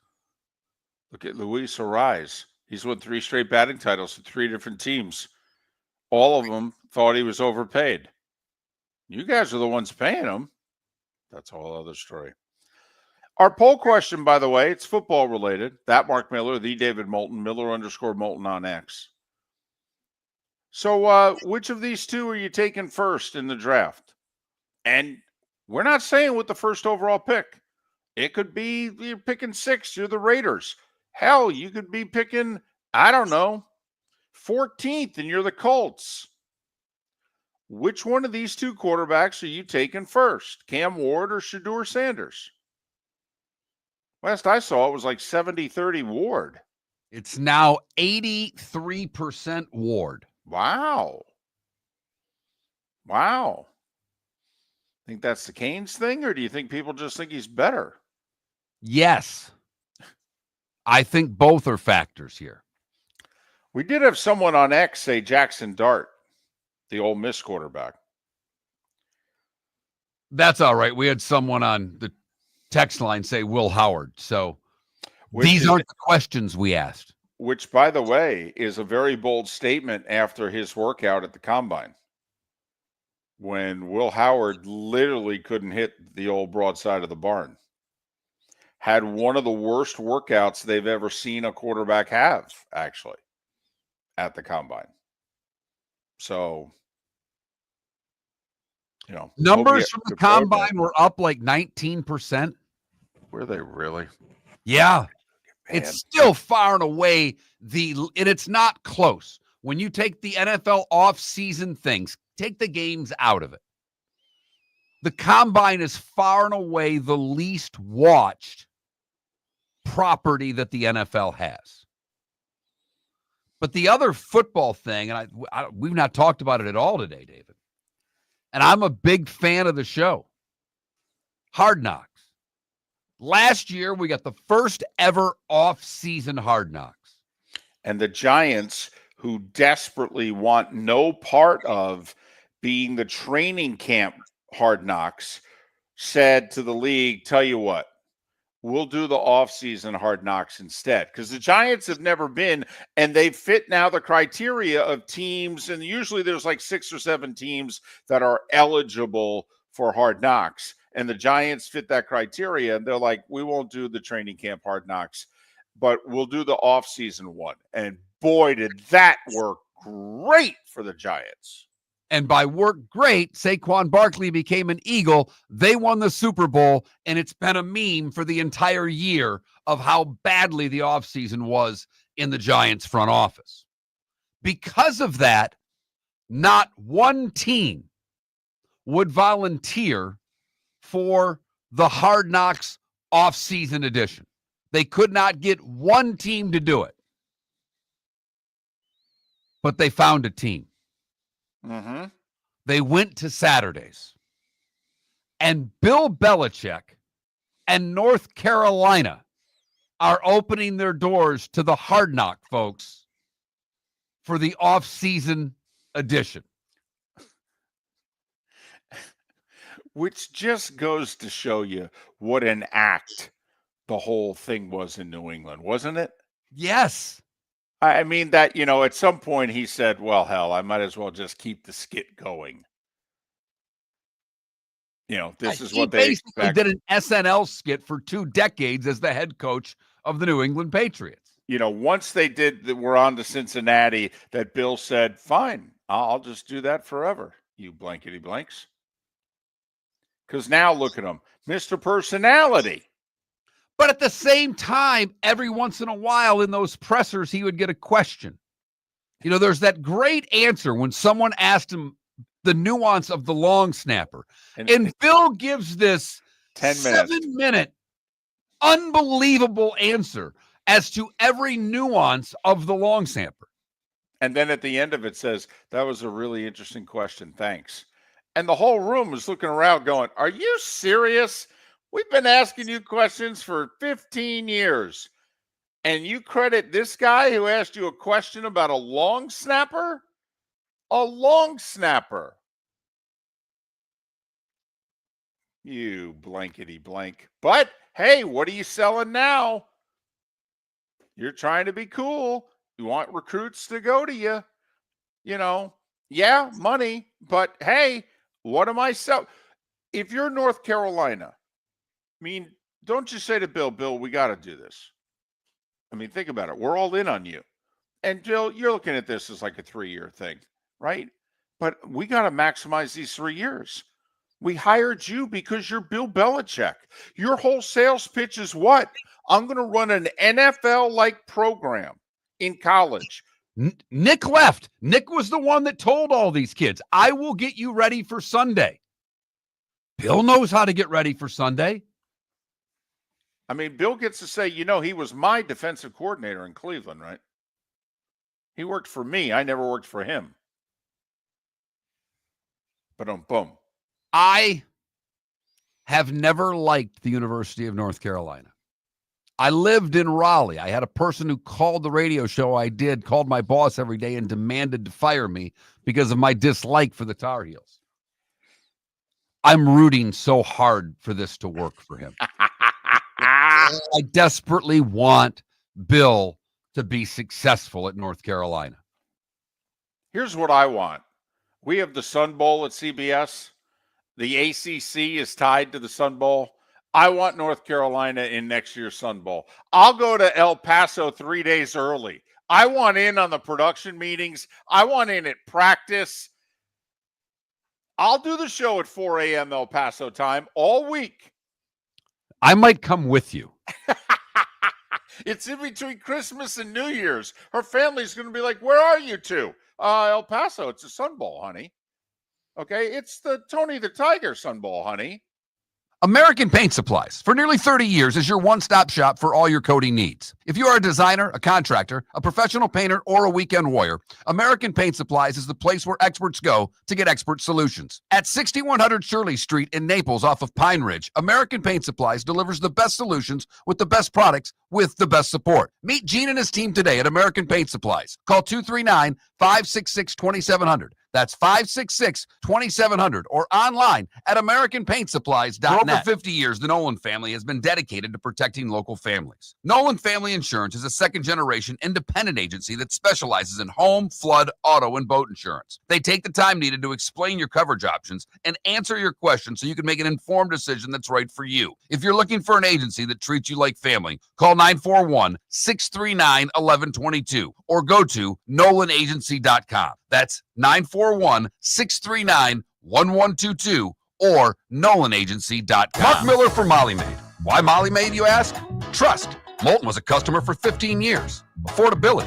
Didn't I just say Moulton was a customer for 15 years? Worry-free services. Our professional house cleaners are fully insured and a 24-hour warranty. Call Molly Maids today at 239-774-5839. That's 239-774-5839 or online at mollymaid.com/FTMYERS. That's mollymaid.com/FTMYERS. Basketball's heating up the hardwood. What a great time to stop in at the Floor Meisters and look at their hardwood. A large selection to choose from, including Mirage hardwood flooring. Floor Meisters has the look and style you want. Mirage wood is grown and made in Canada from the finest quality wood flooring you'll find. And while you're in, ask to see the Petite Enfant collection. 5 custom colors made only for the Floor Meisters. So good it has a 35-year warranty. Floor Meisters, 6281 Naples Boulevard, next to Costco, or floormeisters.com. This is Miller and Moulton.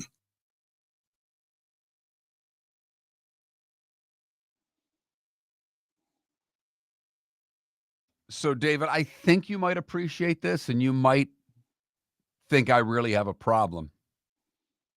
But now, after attending a couple of these gymnastics events and having watched my daughter perform now many times, I can watch these gymnastics meets and basically be the judge now. Oh, okay. I can critically judge 8, 9, and 10-year-old gymnastics.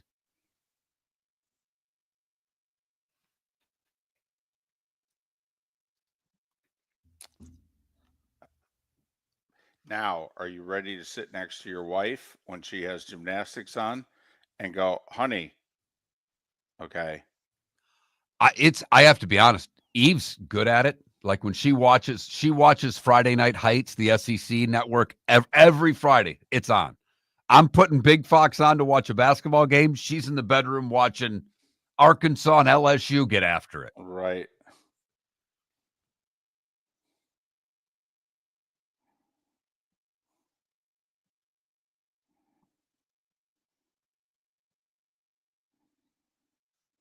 Oh, nice logic, man.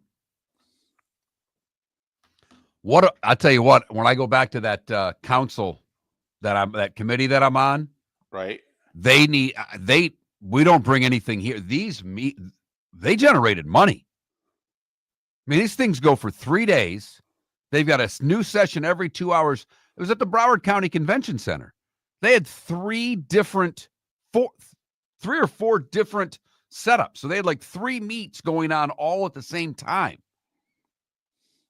And they charge the adults $25 a pop to get in. So whatever the teams pay, they have got to be making big money on these. And there were teams from the Bahamas. There were teams from Oklahoma. There was teams from New York City. I was blown away at how far teams traveled for that stuff.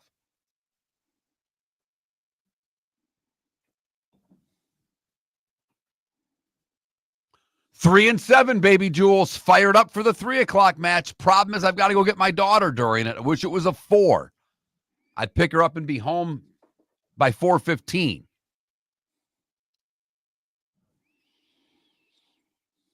I wish it was a 5, like a 4 or 5.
You're listening to Miller and Moulton. And now, here's Mark Miller and David Moulton. 21 minutes past the hour. Miller and Moulton, millerandmoulton.com, Miller_Moulton on X. David Sampson will join us on the show tomorrow. Pat Kerwin will not. Got a crazy week schedule-wise. Pat will join us Wednesday along with Seth Everett. But no Pat tomorrow, but David Sampson tomorrow on Miller and Moulton. From the sounds of it, Sampson was way off on his Oscar predictions. Really? Yeah. Okay. Yeah, he was not very happy because he did a post-Oscar show with one of the Lebitard guys, and that guy kicked his butt in the winners. So he could be in a foul mood tomorrow. It's quite possible. It's quite possible. Did you see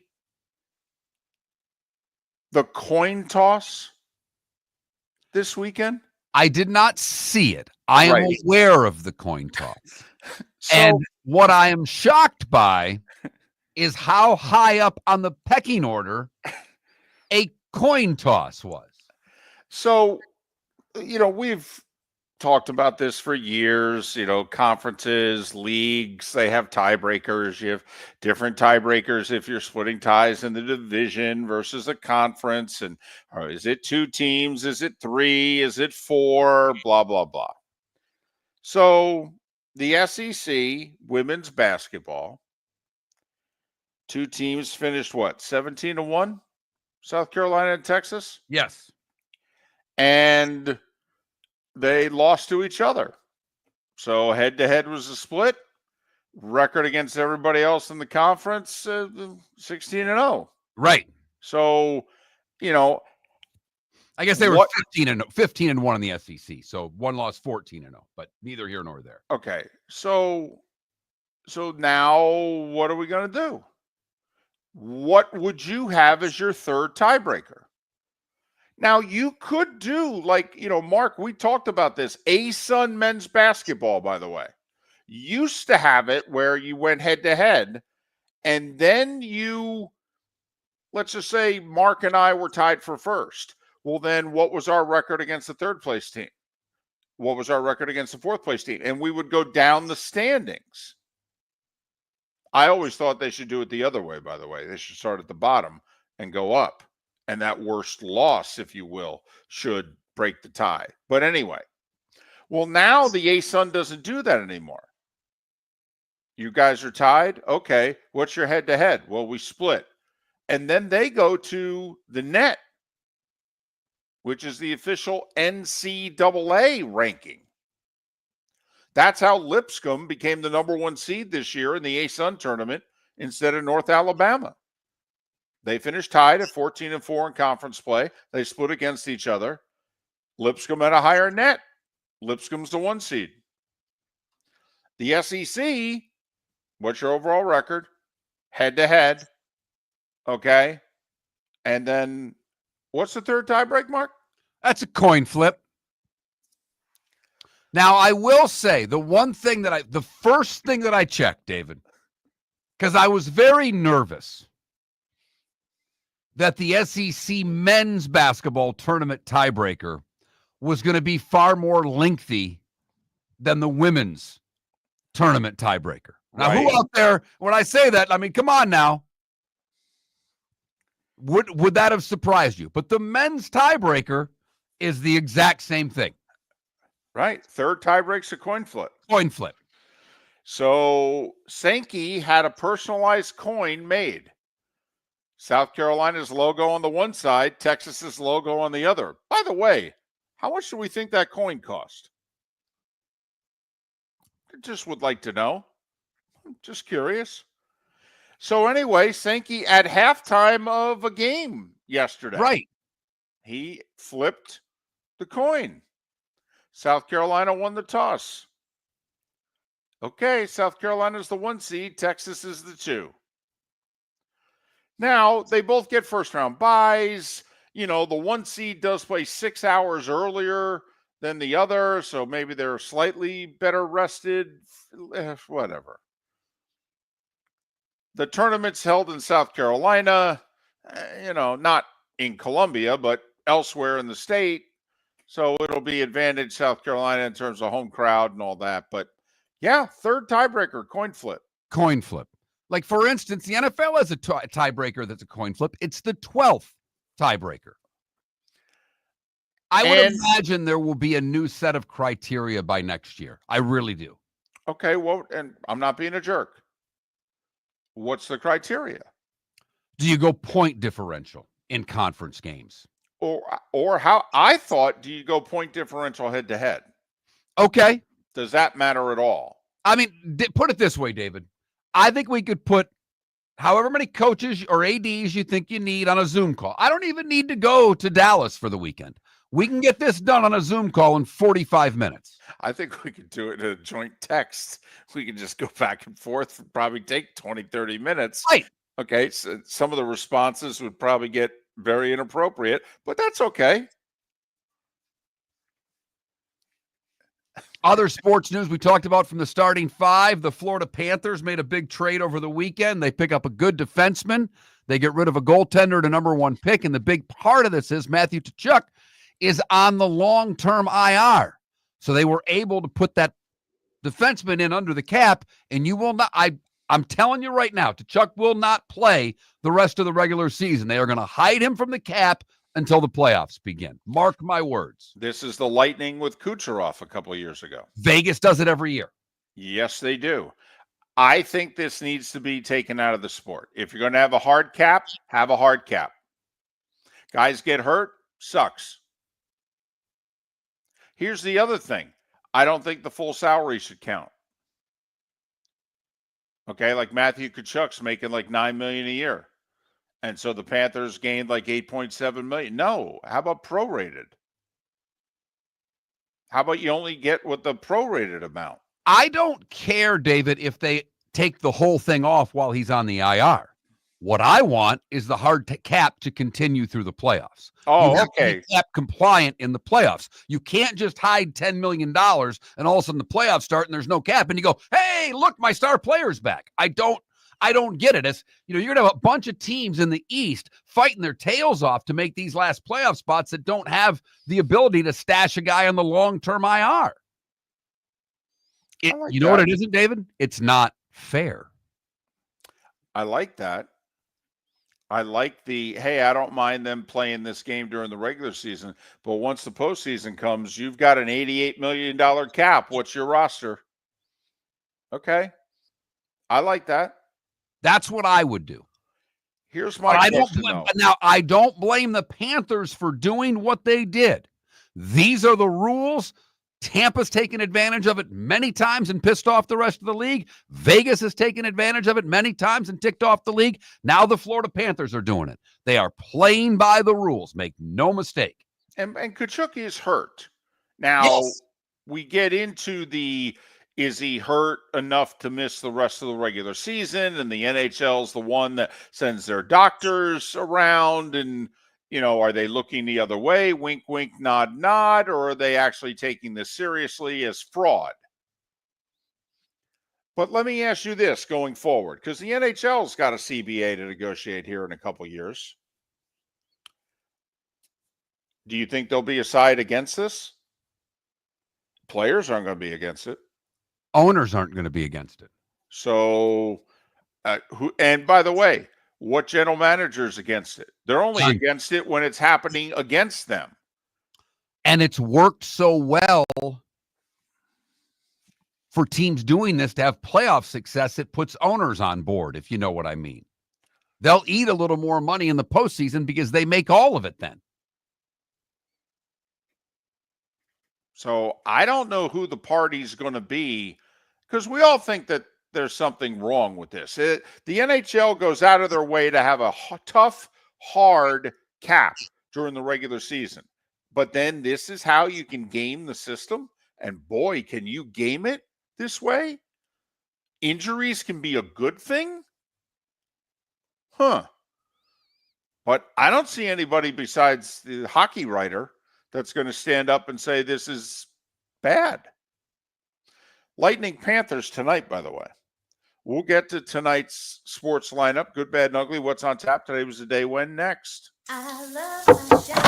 Honey, you want to come out? I haven't seen you since Glass Doctor installed our custom shower enclosure. No thanks. Well, you can't keep eating breakfast in the shower, and laminating your magazines is getting expensive.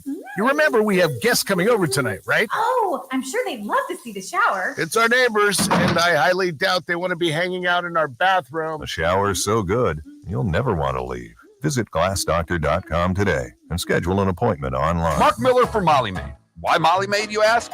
Trust. Moulton was a customer for 15 years. Affordability.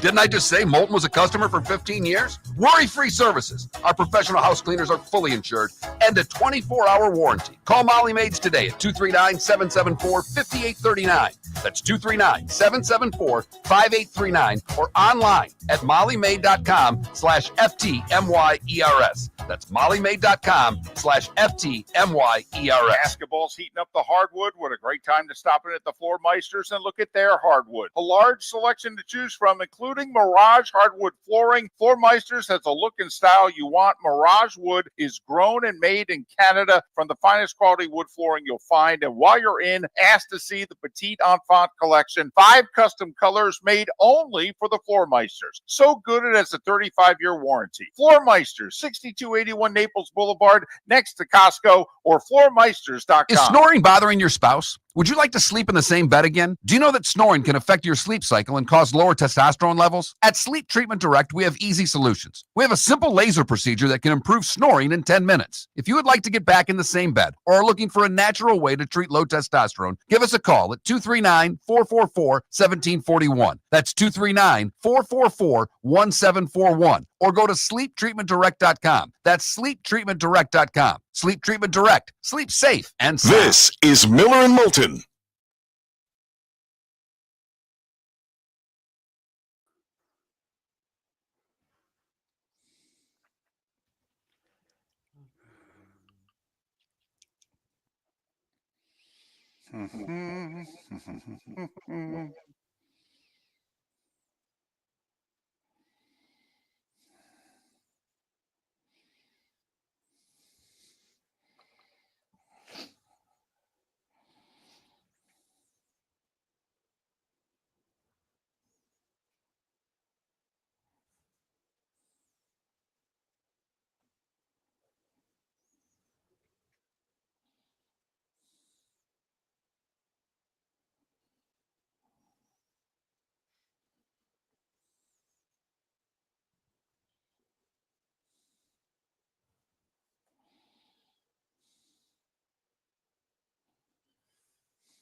By the way, did you watch that TikTok video I sent you of Duran and Leonard from the first fight?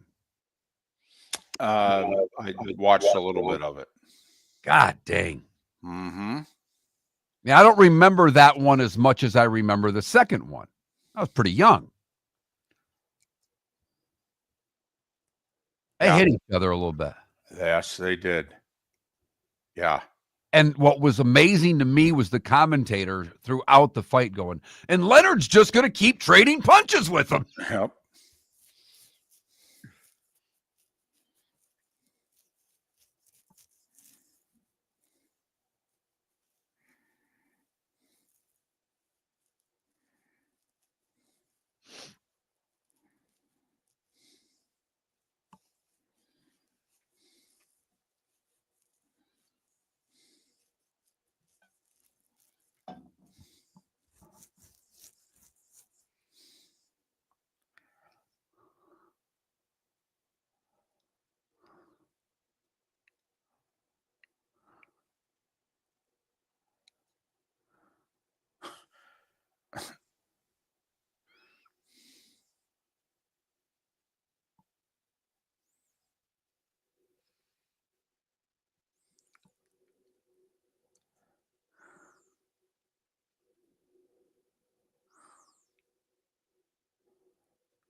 I don't think I told you this. I'm driving home the other day. There's a new McDonald's at Alico in 75. And they've got a big Ronald McDonald blow up on top of the building. My daughter says to me on the way home, she goes, "Who's that?"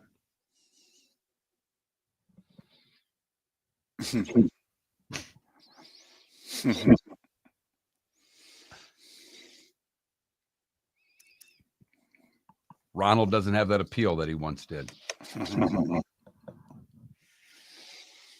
Who does, Mark? I'm like, who's that? That's Ronald McDonald, damn it.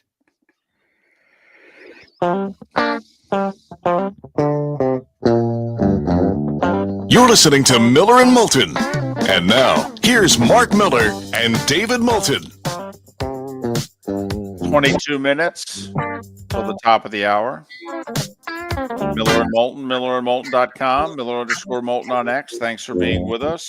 David Sampson on the show tomorrow. There'll be more than David, but that's what we have booked as of this time.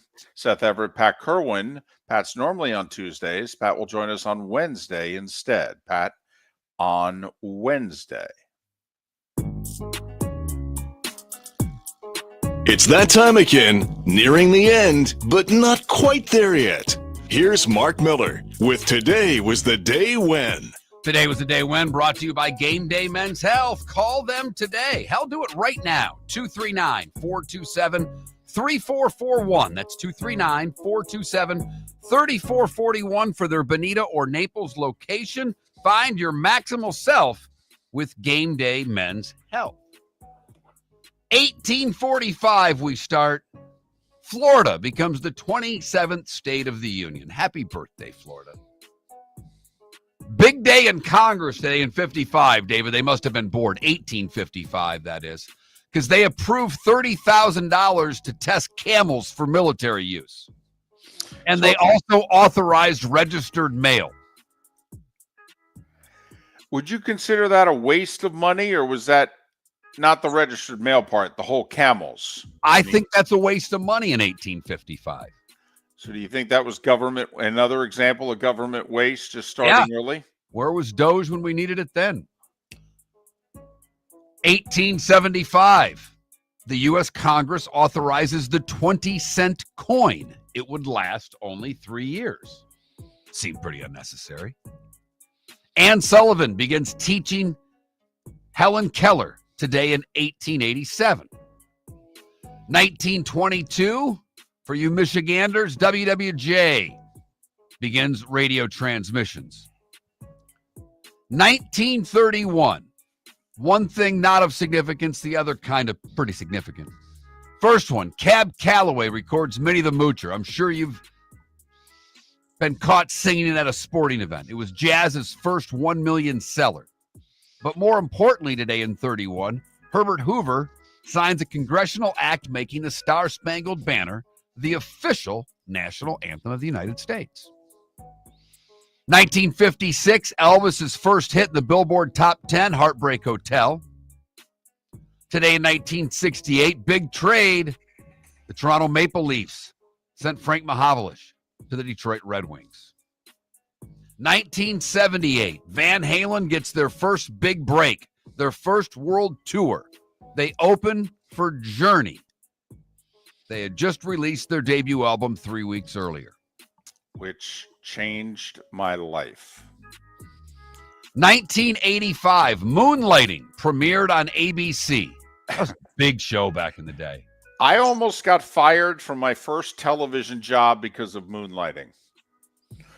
I literally, in 86 and 87, I'm 20 and 21 years old, and I'm working at the CBS affiliate in Scranton, and we had an hour for dinner.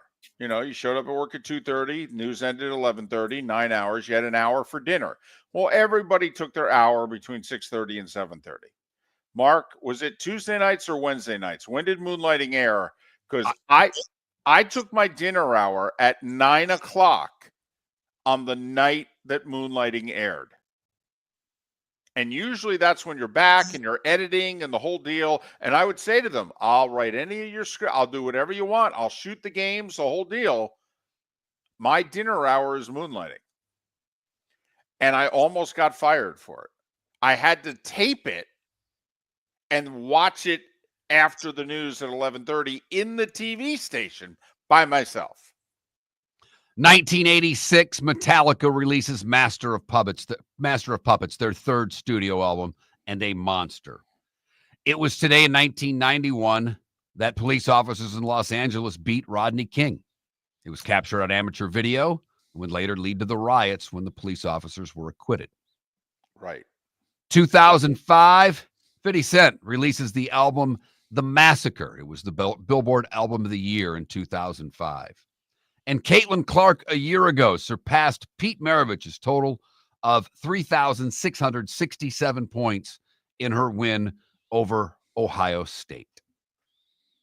Alexander Graham Bell, Julius Boros, and Mike Lang, who have been 75 today, all would have celebrated birthdays. Gene Bess is 90.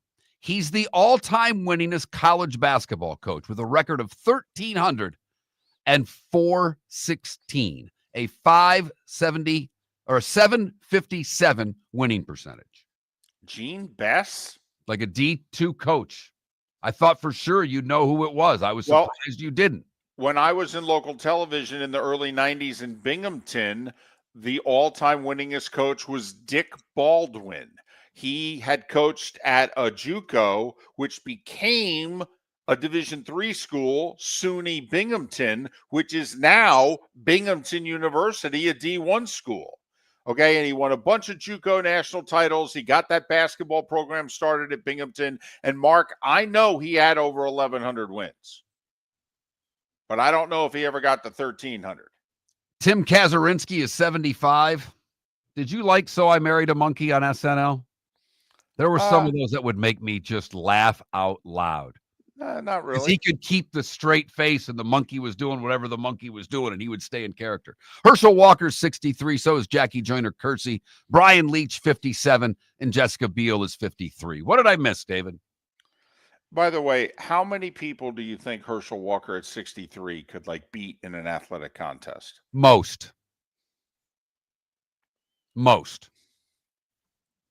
Yeah.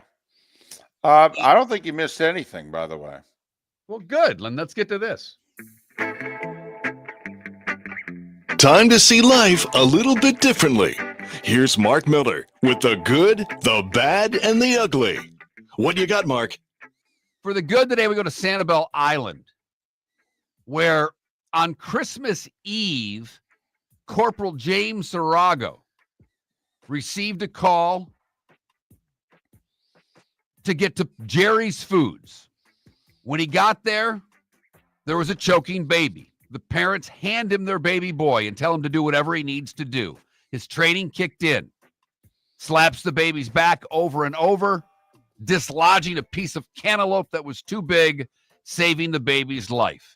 Video of that came out from the body cam video of the officer saving the baby's life. That really isn't a good, it's more of a great. For the bad, we'll stick in Lee County and go to Fort Myers, where, according to police, a driver was traveling down Henry Street early Monday morning, turned onto MLK, and ran into all-out bail bonds. He's going to need all-out bail bonds because he attempted to bribe a witness of the crash to leave the scene. The witness refused. Then he ran away. Now, that's right near the Fort Myers police station, and that's where he was running away, so it didn't take long for officers to find him and take him immediately to jail. He did not pass go, nor did he collect $200. Finally, the ugly. 2 people were arrested after being pulled over following a vehicle too close on I-80. The two people were taken out of the car during the vehicle stop and had different stories as to where they're going. The entire time, an unidentified 57-year-old woman was passed out in the back seat. Well, they said they were going to Atlantic City, but the plans changed when they were bringing the 57-year-old woman to a different city. Then they searched the car, Well, that didn't work out well for the guys because they had 3 pounds of meth in the car, and everybody will spend the night and a few more days in jail. And that is the good, the bad, and the ugly. On today, March the 3rd, this sponsorless segment could be yours by texting sponsor to 21,000 now. And if you need to, send something in your text, just type "don't do meth." That'd be perfect. 6 NHL games tonight, including Lightning and Panthers. Thank you very much.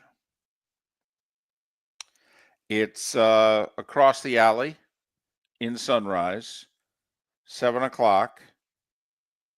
Florida, a slight favorite.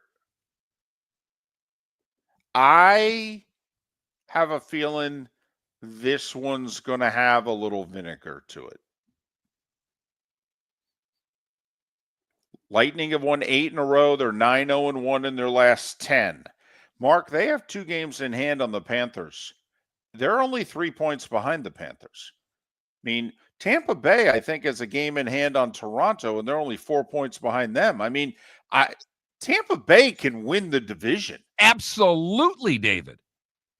Still 20 games left in the season. Plenty of time for the Lightning to get past both the Panthers and the Leafs. So, Rangers Islanders tonight. Must for both teams who are, desperately trying to track down the Wings or the Senators. Speaking of the Senators, they're in Washington to take on the Capitals. Ovi 10 away from passing Gretzky. 10. You had made mention of ESPN getting all on board, and I know nobody is even aware that the NHL network exists.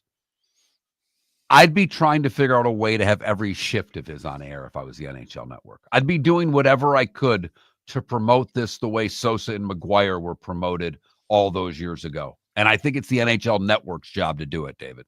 I agree. I actually think if you're the NHL network, you air nothing but Capitals games the rest of the year. Everyone you can get. Like you're showing Rangers Islanders tonight if you're the NHL network.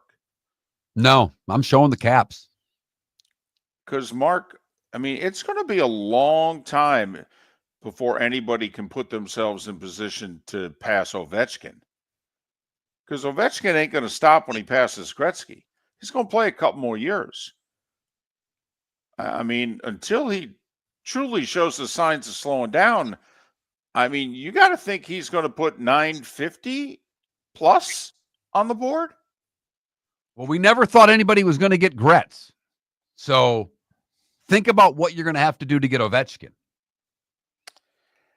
Basketball, we got 2 college games tonight. No system plays tonight. Although I guess there's a chance the rankings come out later. Yeah. Maybe there could be a system play. But right now, the only 2 ranked teams in action tonight, Duke's home against Wake. Boy, could Wake use the win. They're only a 20-point dog. And when's the last time Kansas in conference play was a double-digit dog? They're a 9.5 or 10-point dog at Houston tonight. That's the ESPN double dip, by the way, 7 and 9. Duke early, Kansas late. Sorry, Houston. I know you're the better team, but it's Duke early and Kansas late. 7 NBA games tonight. So the Heat lost in overtime at home last night. I know they're playing the Wizards, who are a bad team, but do you bet against the Heat tonight? I don't. I think they win this game. I actually wouldn't be surprised if they covered. Washington's bad. 8.5 is the number. Washington is bad. In fact, aren't they the worst? They are. Worst record in the NBA at 11-48. Tough to bet on the worst team in the league. It really is. Even for me. But 7 games tonight. And Houston at OKC, which could be like a second-round playoff series. That's on NBA TV at 8. David, I feel like you buried the lead a little bit. It's a doubleheader in TGL tonight, folks. 3 p.m., 2 undefeated teams go at it. 3-0-1 LA taking on the 4-0 Bay Golf Club. ESPN2 at 3, and then 2 bad teams play at 7, Boston and New York. That's on the Deuce as well. You can't give out the names of the teams. It's like giving out team results in the LIV. Nobody knows who's playing on those teams. David, you give LPGA results and no one knows who those are. Well, that's because not every, but damn near every market that we're in has an LPGA event. Besides, this is the TGL. Exactly. Exactly. Plus, it's on at 3:00, so you know that excites me a little bit. It's no doubt. Sports in the middle of the day. Oh my goodness, that's right. That you would have them do more of it. I think that's their best time slot. It's on ESPN2. They won't get 500,000 viewers. No, not a chance. I'm talking about at 7:00 either. They won't get 500,000 viewers. It'll be close. Miller and Moulton. David Sampson tomorrow. Happy March. Have a great rest of your day, and thanks for listening. Miller and Moulton, millerandmoulton.com.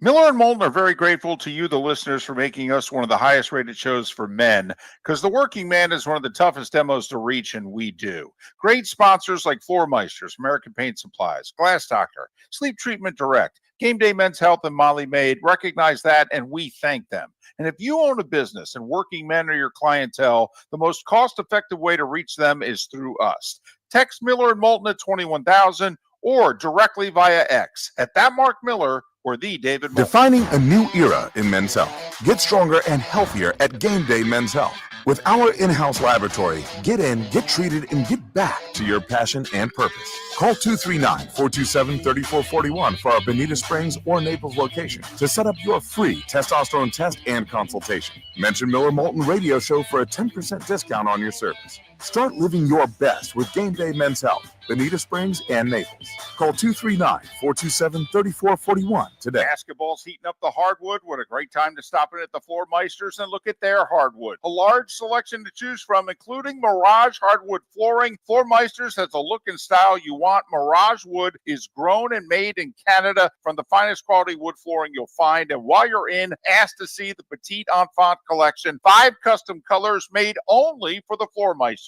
So good it has a 35-year warranty. Floor Meisters, 6281 Naples Boulevard, next to Costco, or floormeisters.com. Wine glasses never fall over until you get a brand new rug. Oh, no! Ketchup bottles act normal till you're wearing a new shirt. Oh, you kidding me? And rocks slide peacefully on the road till the day you get a brand new windshield. Then they fly up off the road and attack without mercy. That's why new windshields from Glass Doctor come with our windshield protection plan. Unlimited repairs and 1 replacement for 12 months. Don't just fix it, protect it. Glass Doctor. A neighborly company. For over 50 years, the Nolan family has been dedicated to protecting local families. Nolan Family Insurance is a second-generation independent agency that specializes in home, flood, auto, and boat insurance. They take the time needed to explain your coverage options and answer your questions so you can make an informed decision that's right for you. If you're looking for an agency that treats you like family, call 941-639-1122 or go to nolanagency.com. That's 941-639-1122. or nolanagency.com. American Paint Supplies, for nearly 30 years, is your one-stop shop for all your coating needs. If you are a designer, a contractor, a professional painter, or a weekend warrior, American Paint Supplies is the place where experts go to get expert solutions. At 6100 Shirley Street in Naples off of Pine Ridge, American Paint Supplies delivers the best solutions with the best products with the best support. Meet Gene and his team today at American Paint Supplies. Call 239-566-2700. That's 566-2700 or online at AmericanPaintSupplies.net. This is Miller and Moulton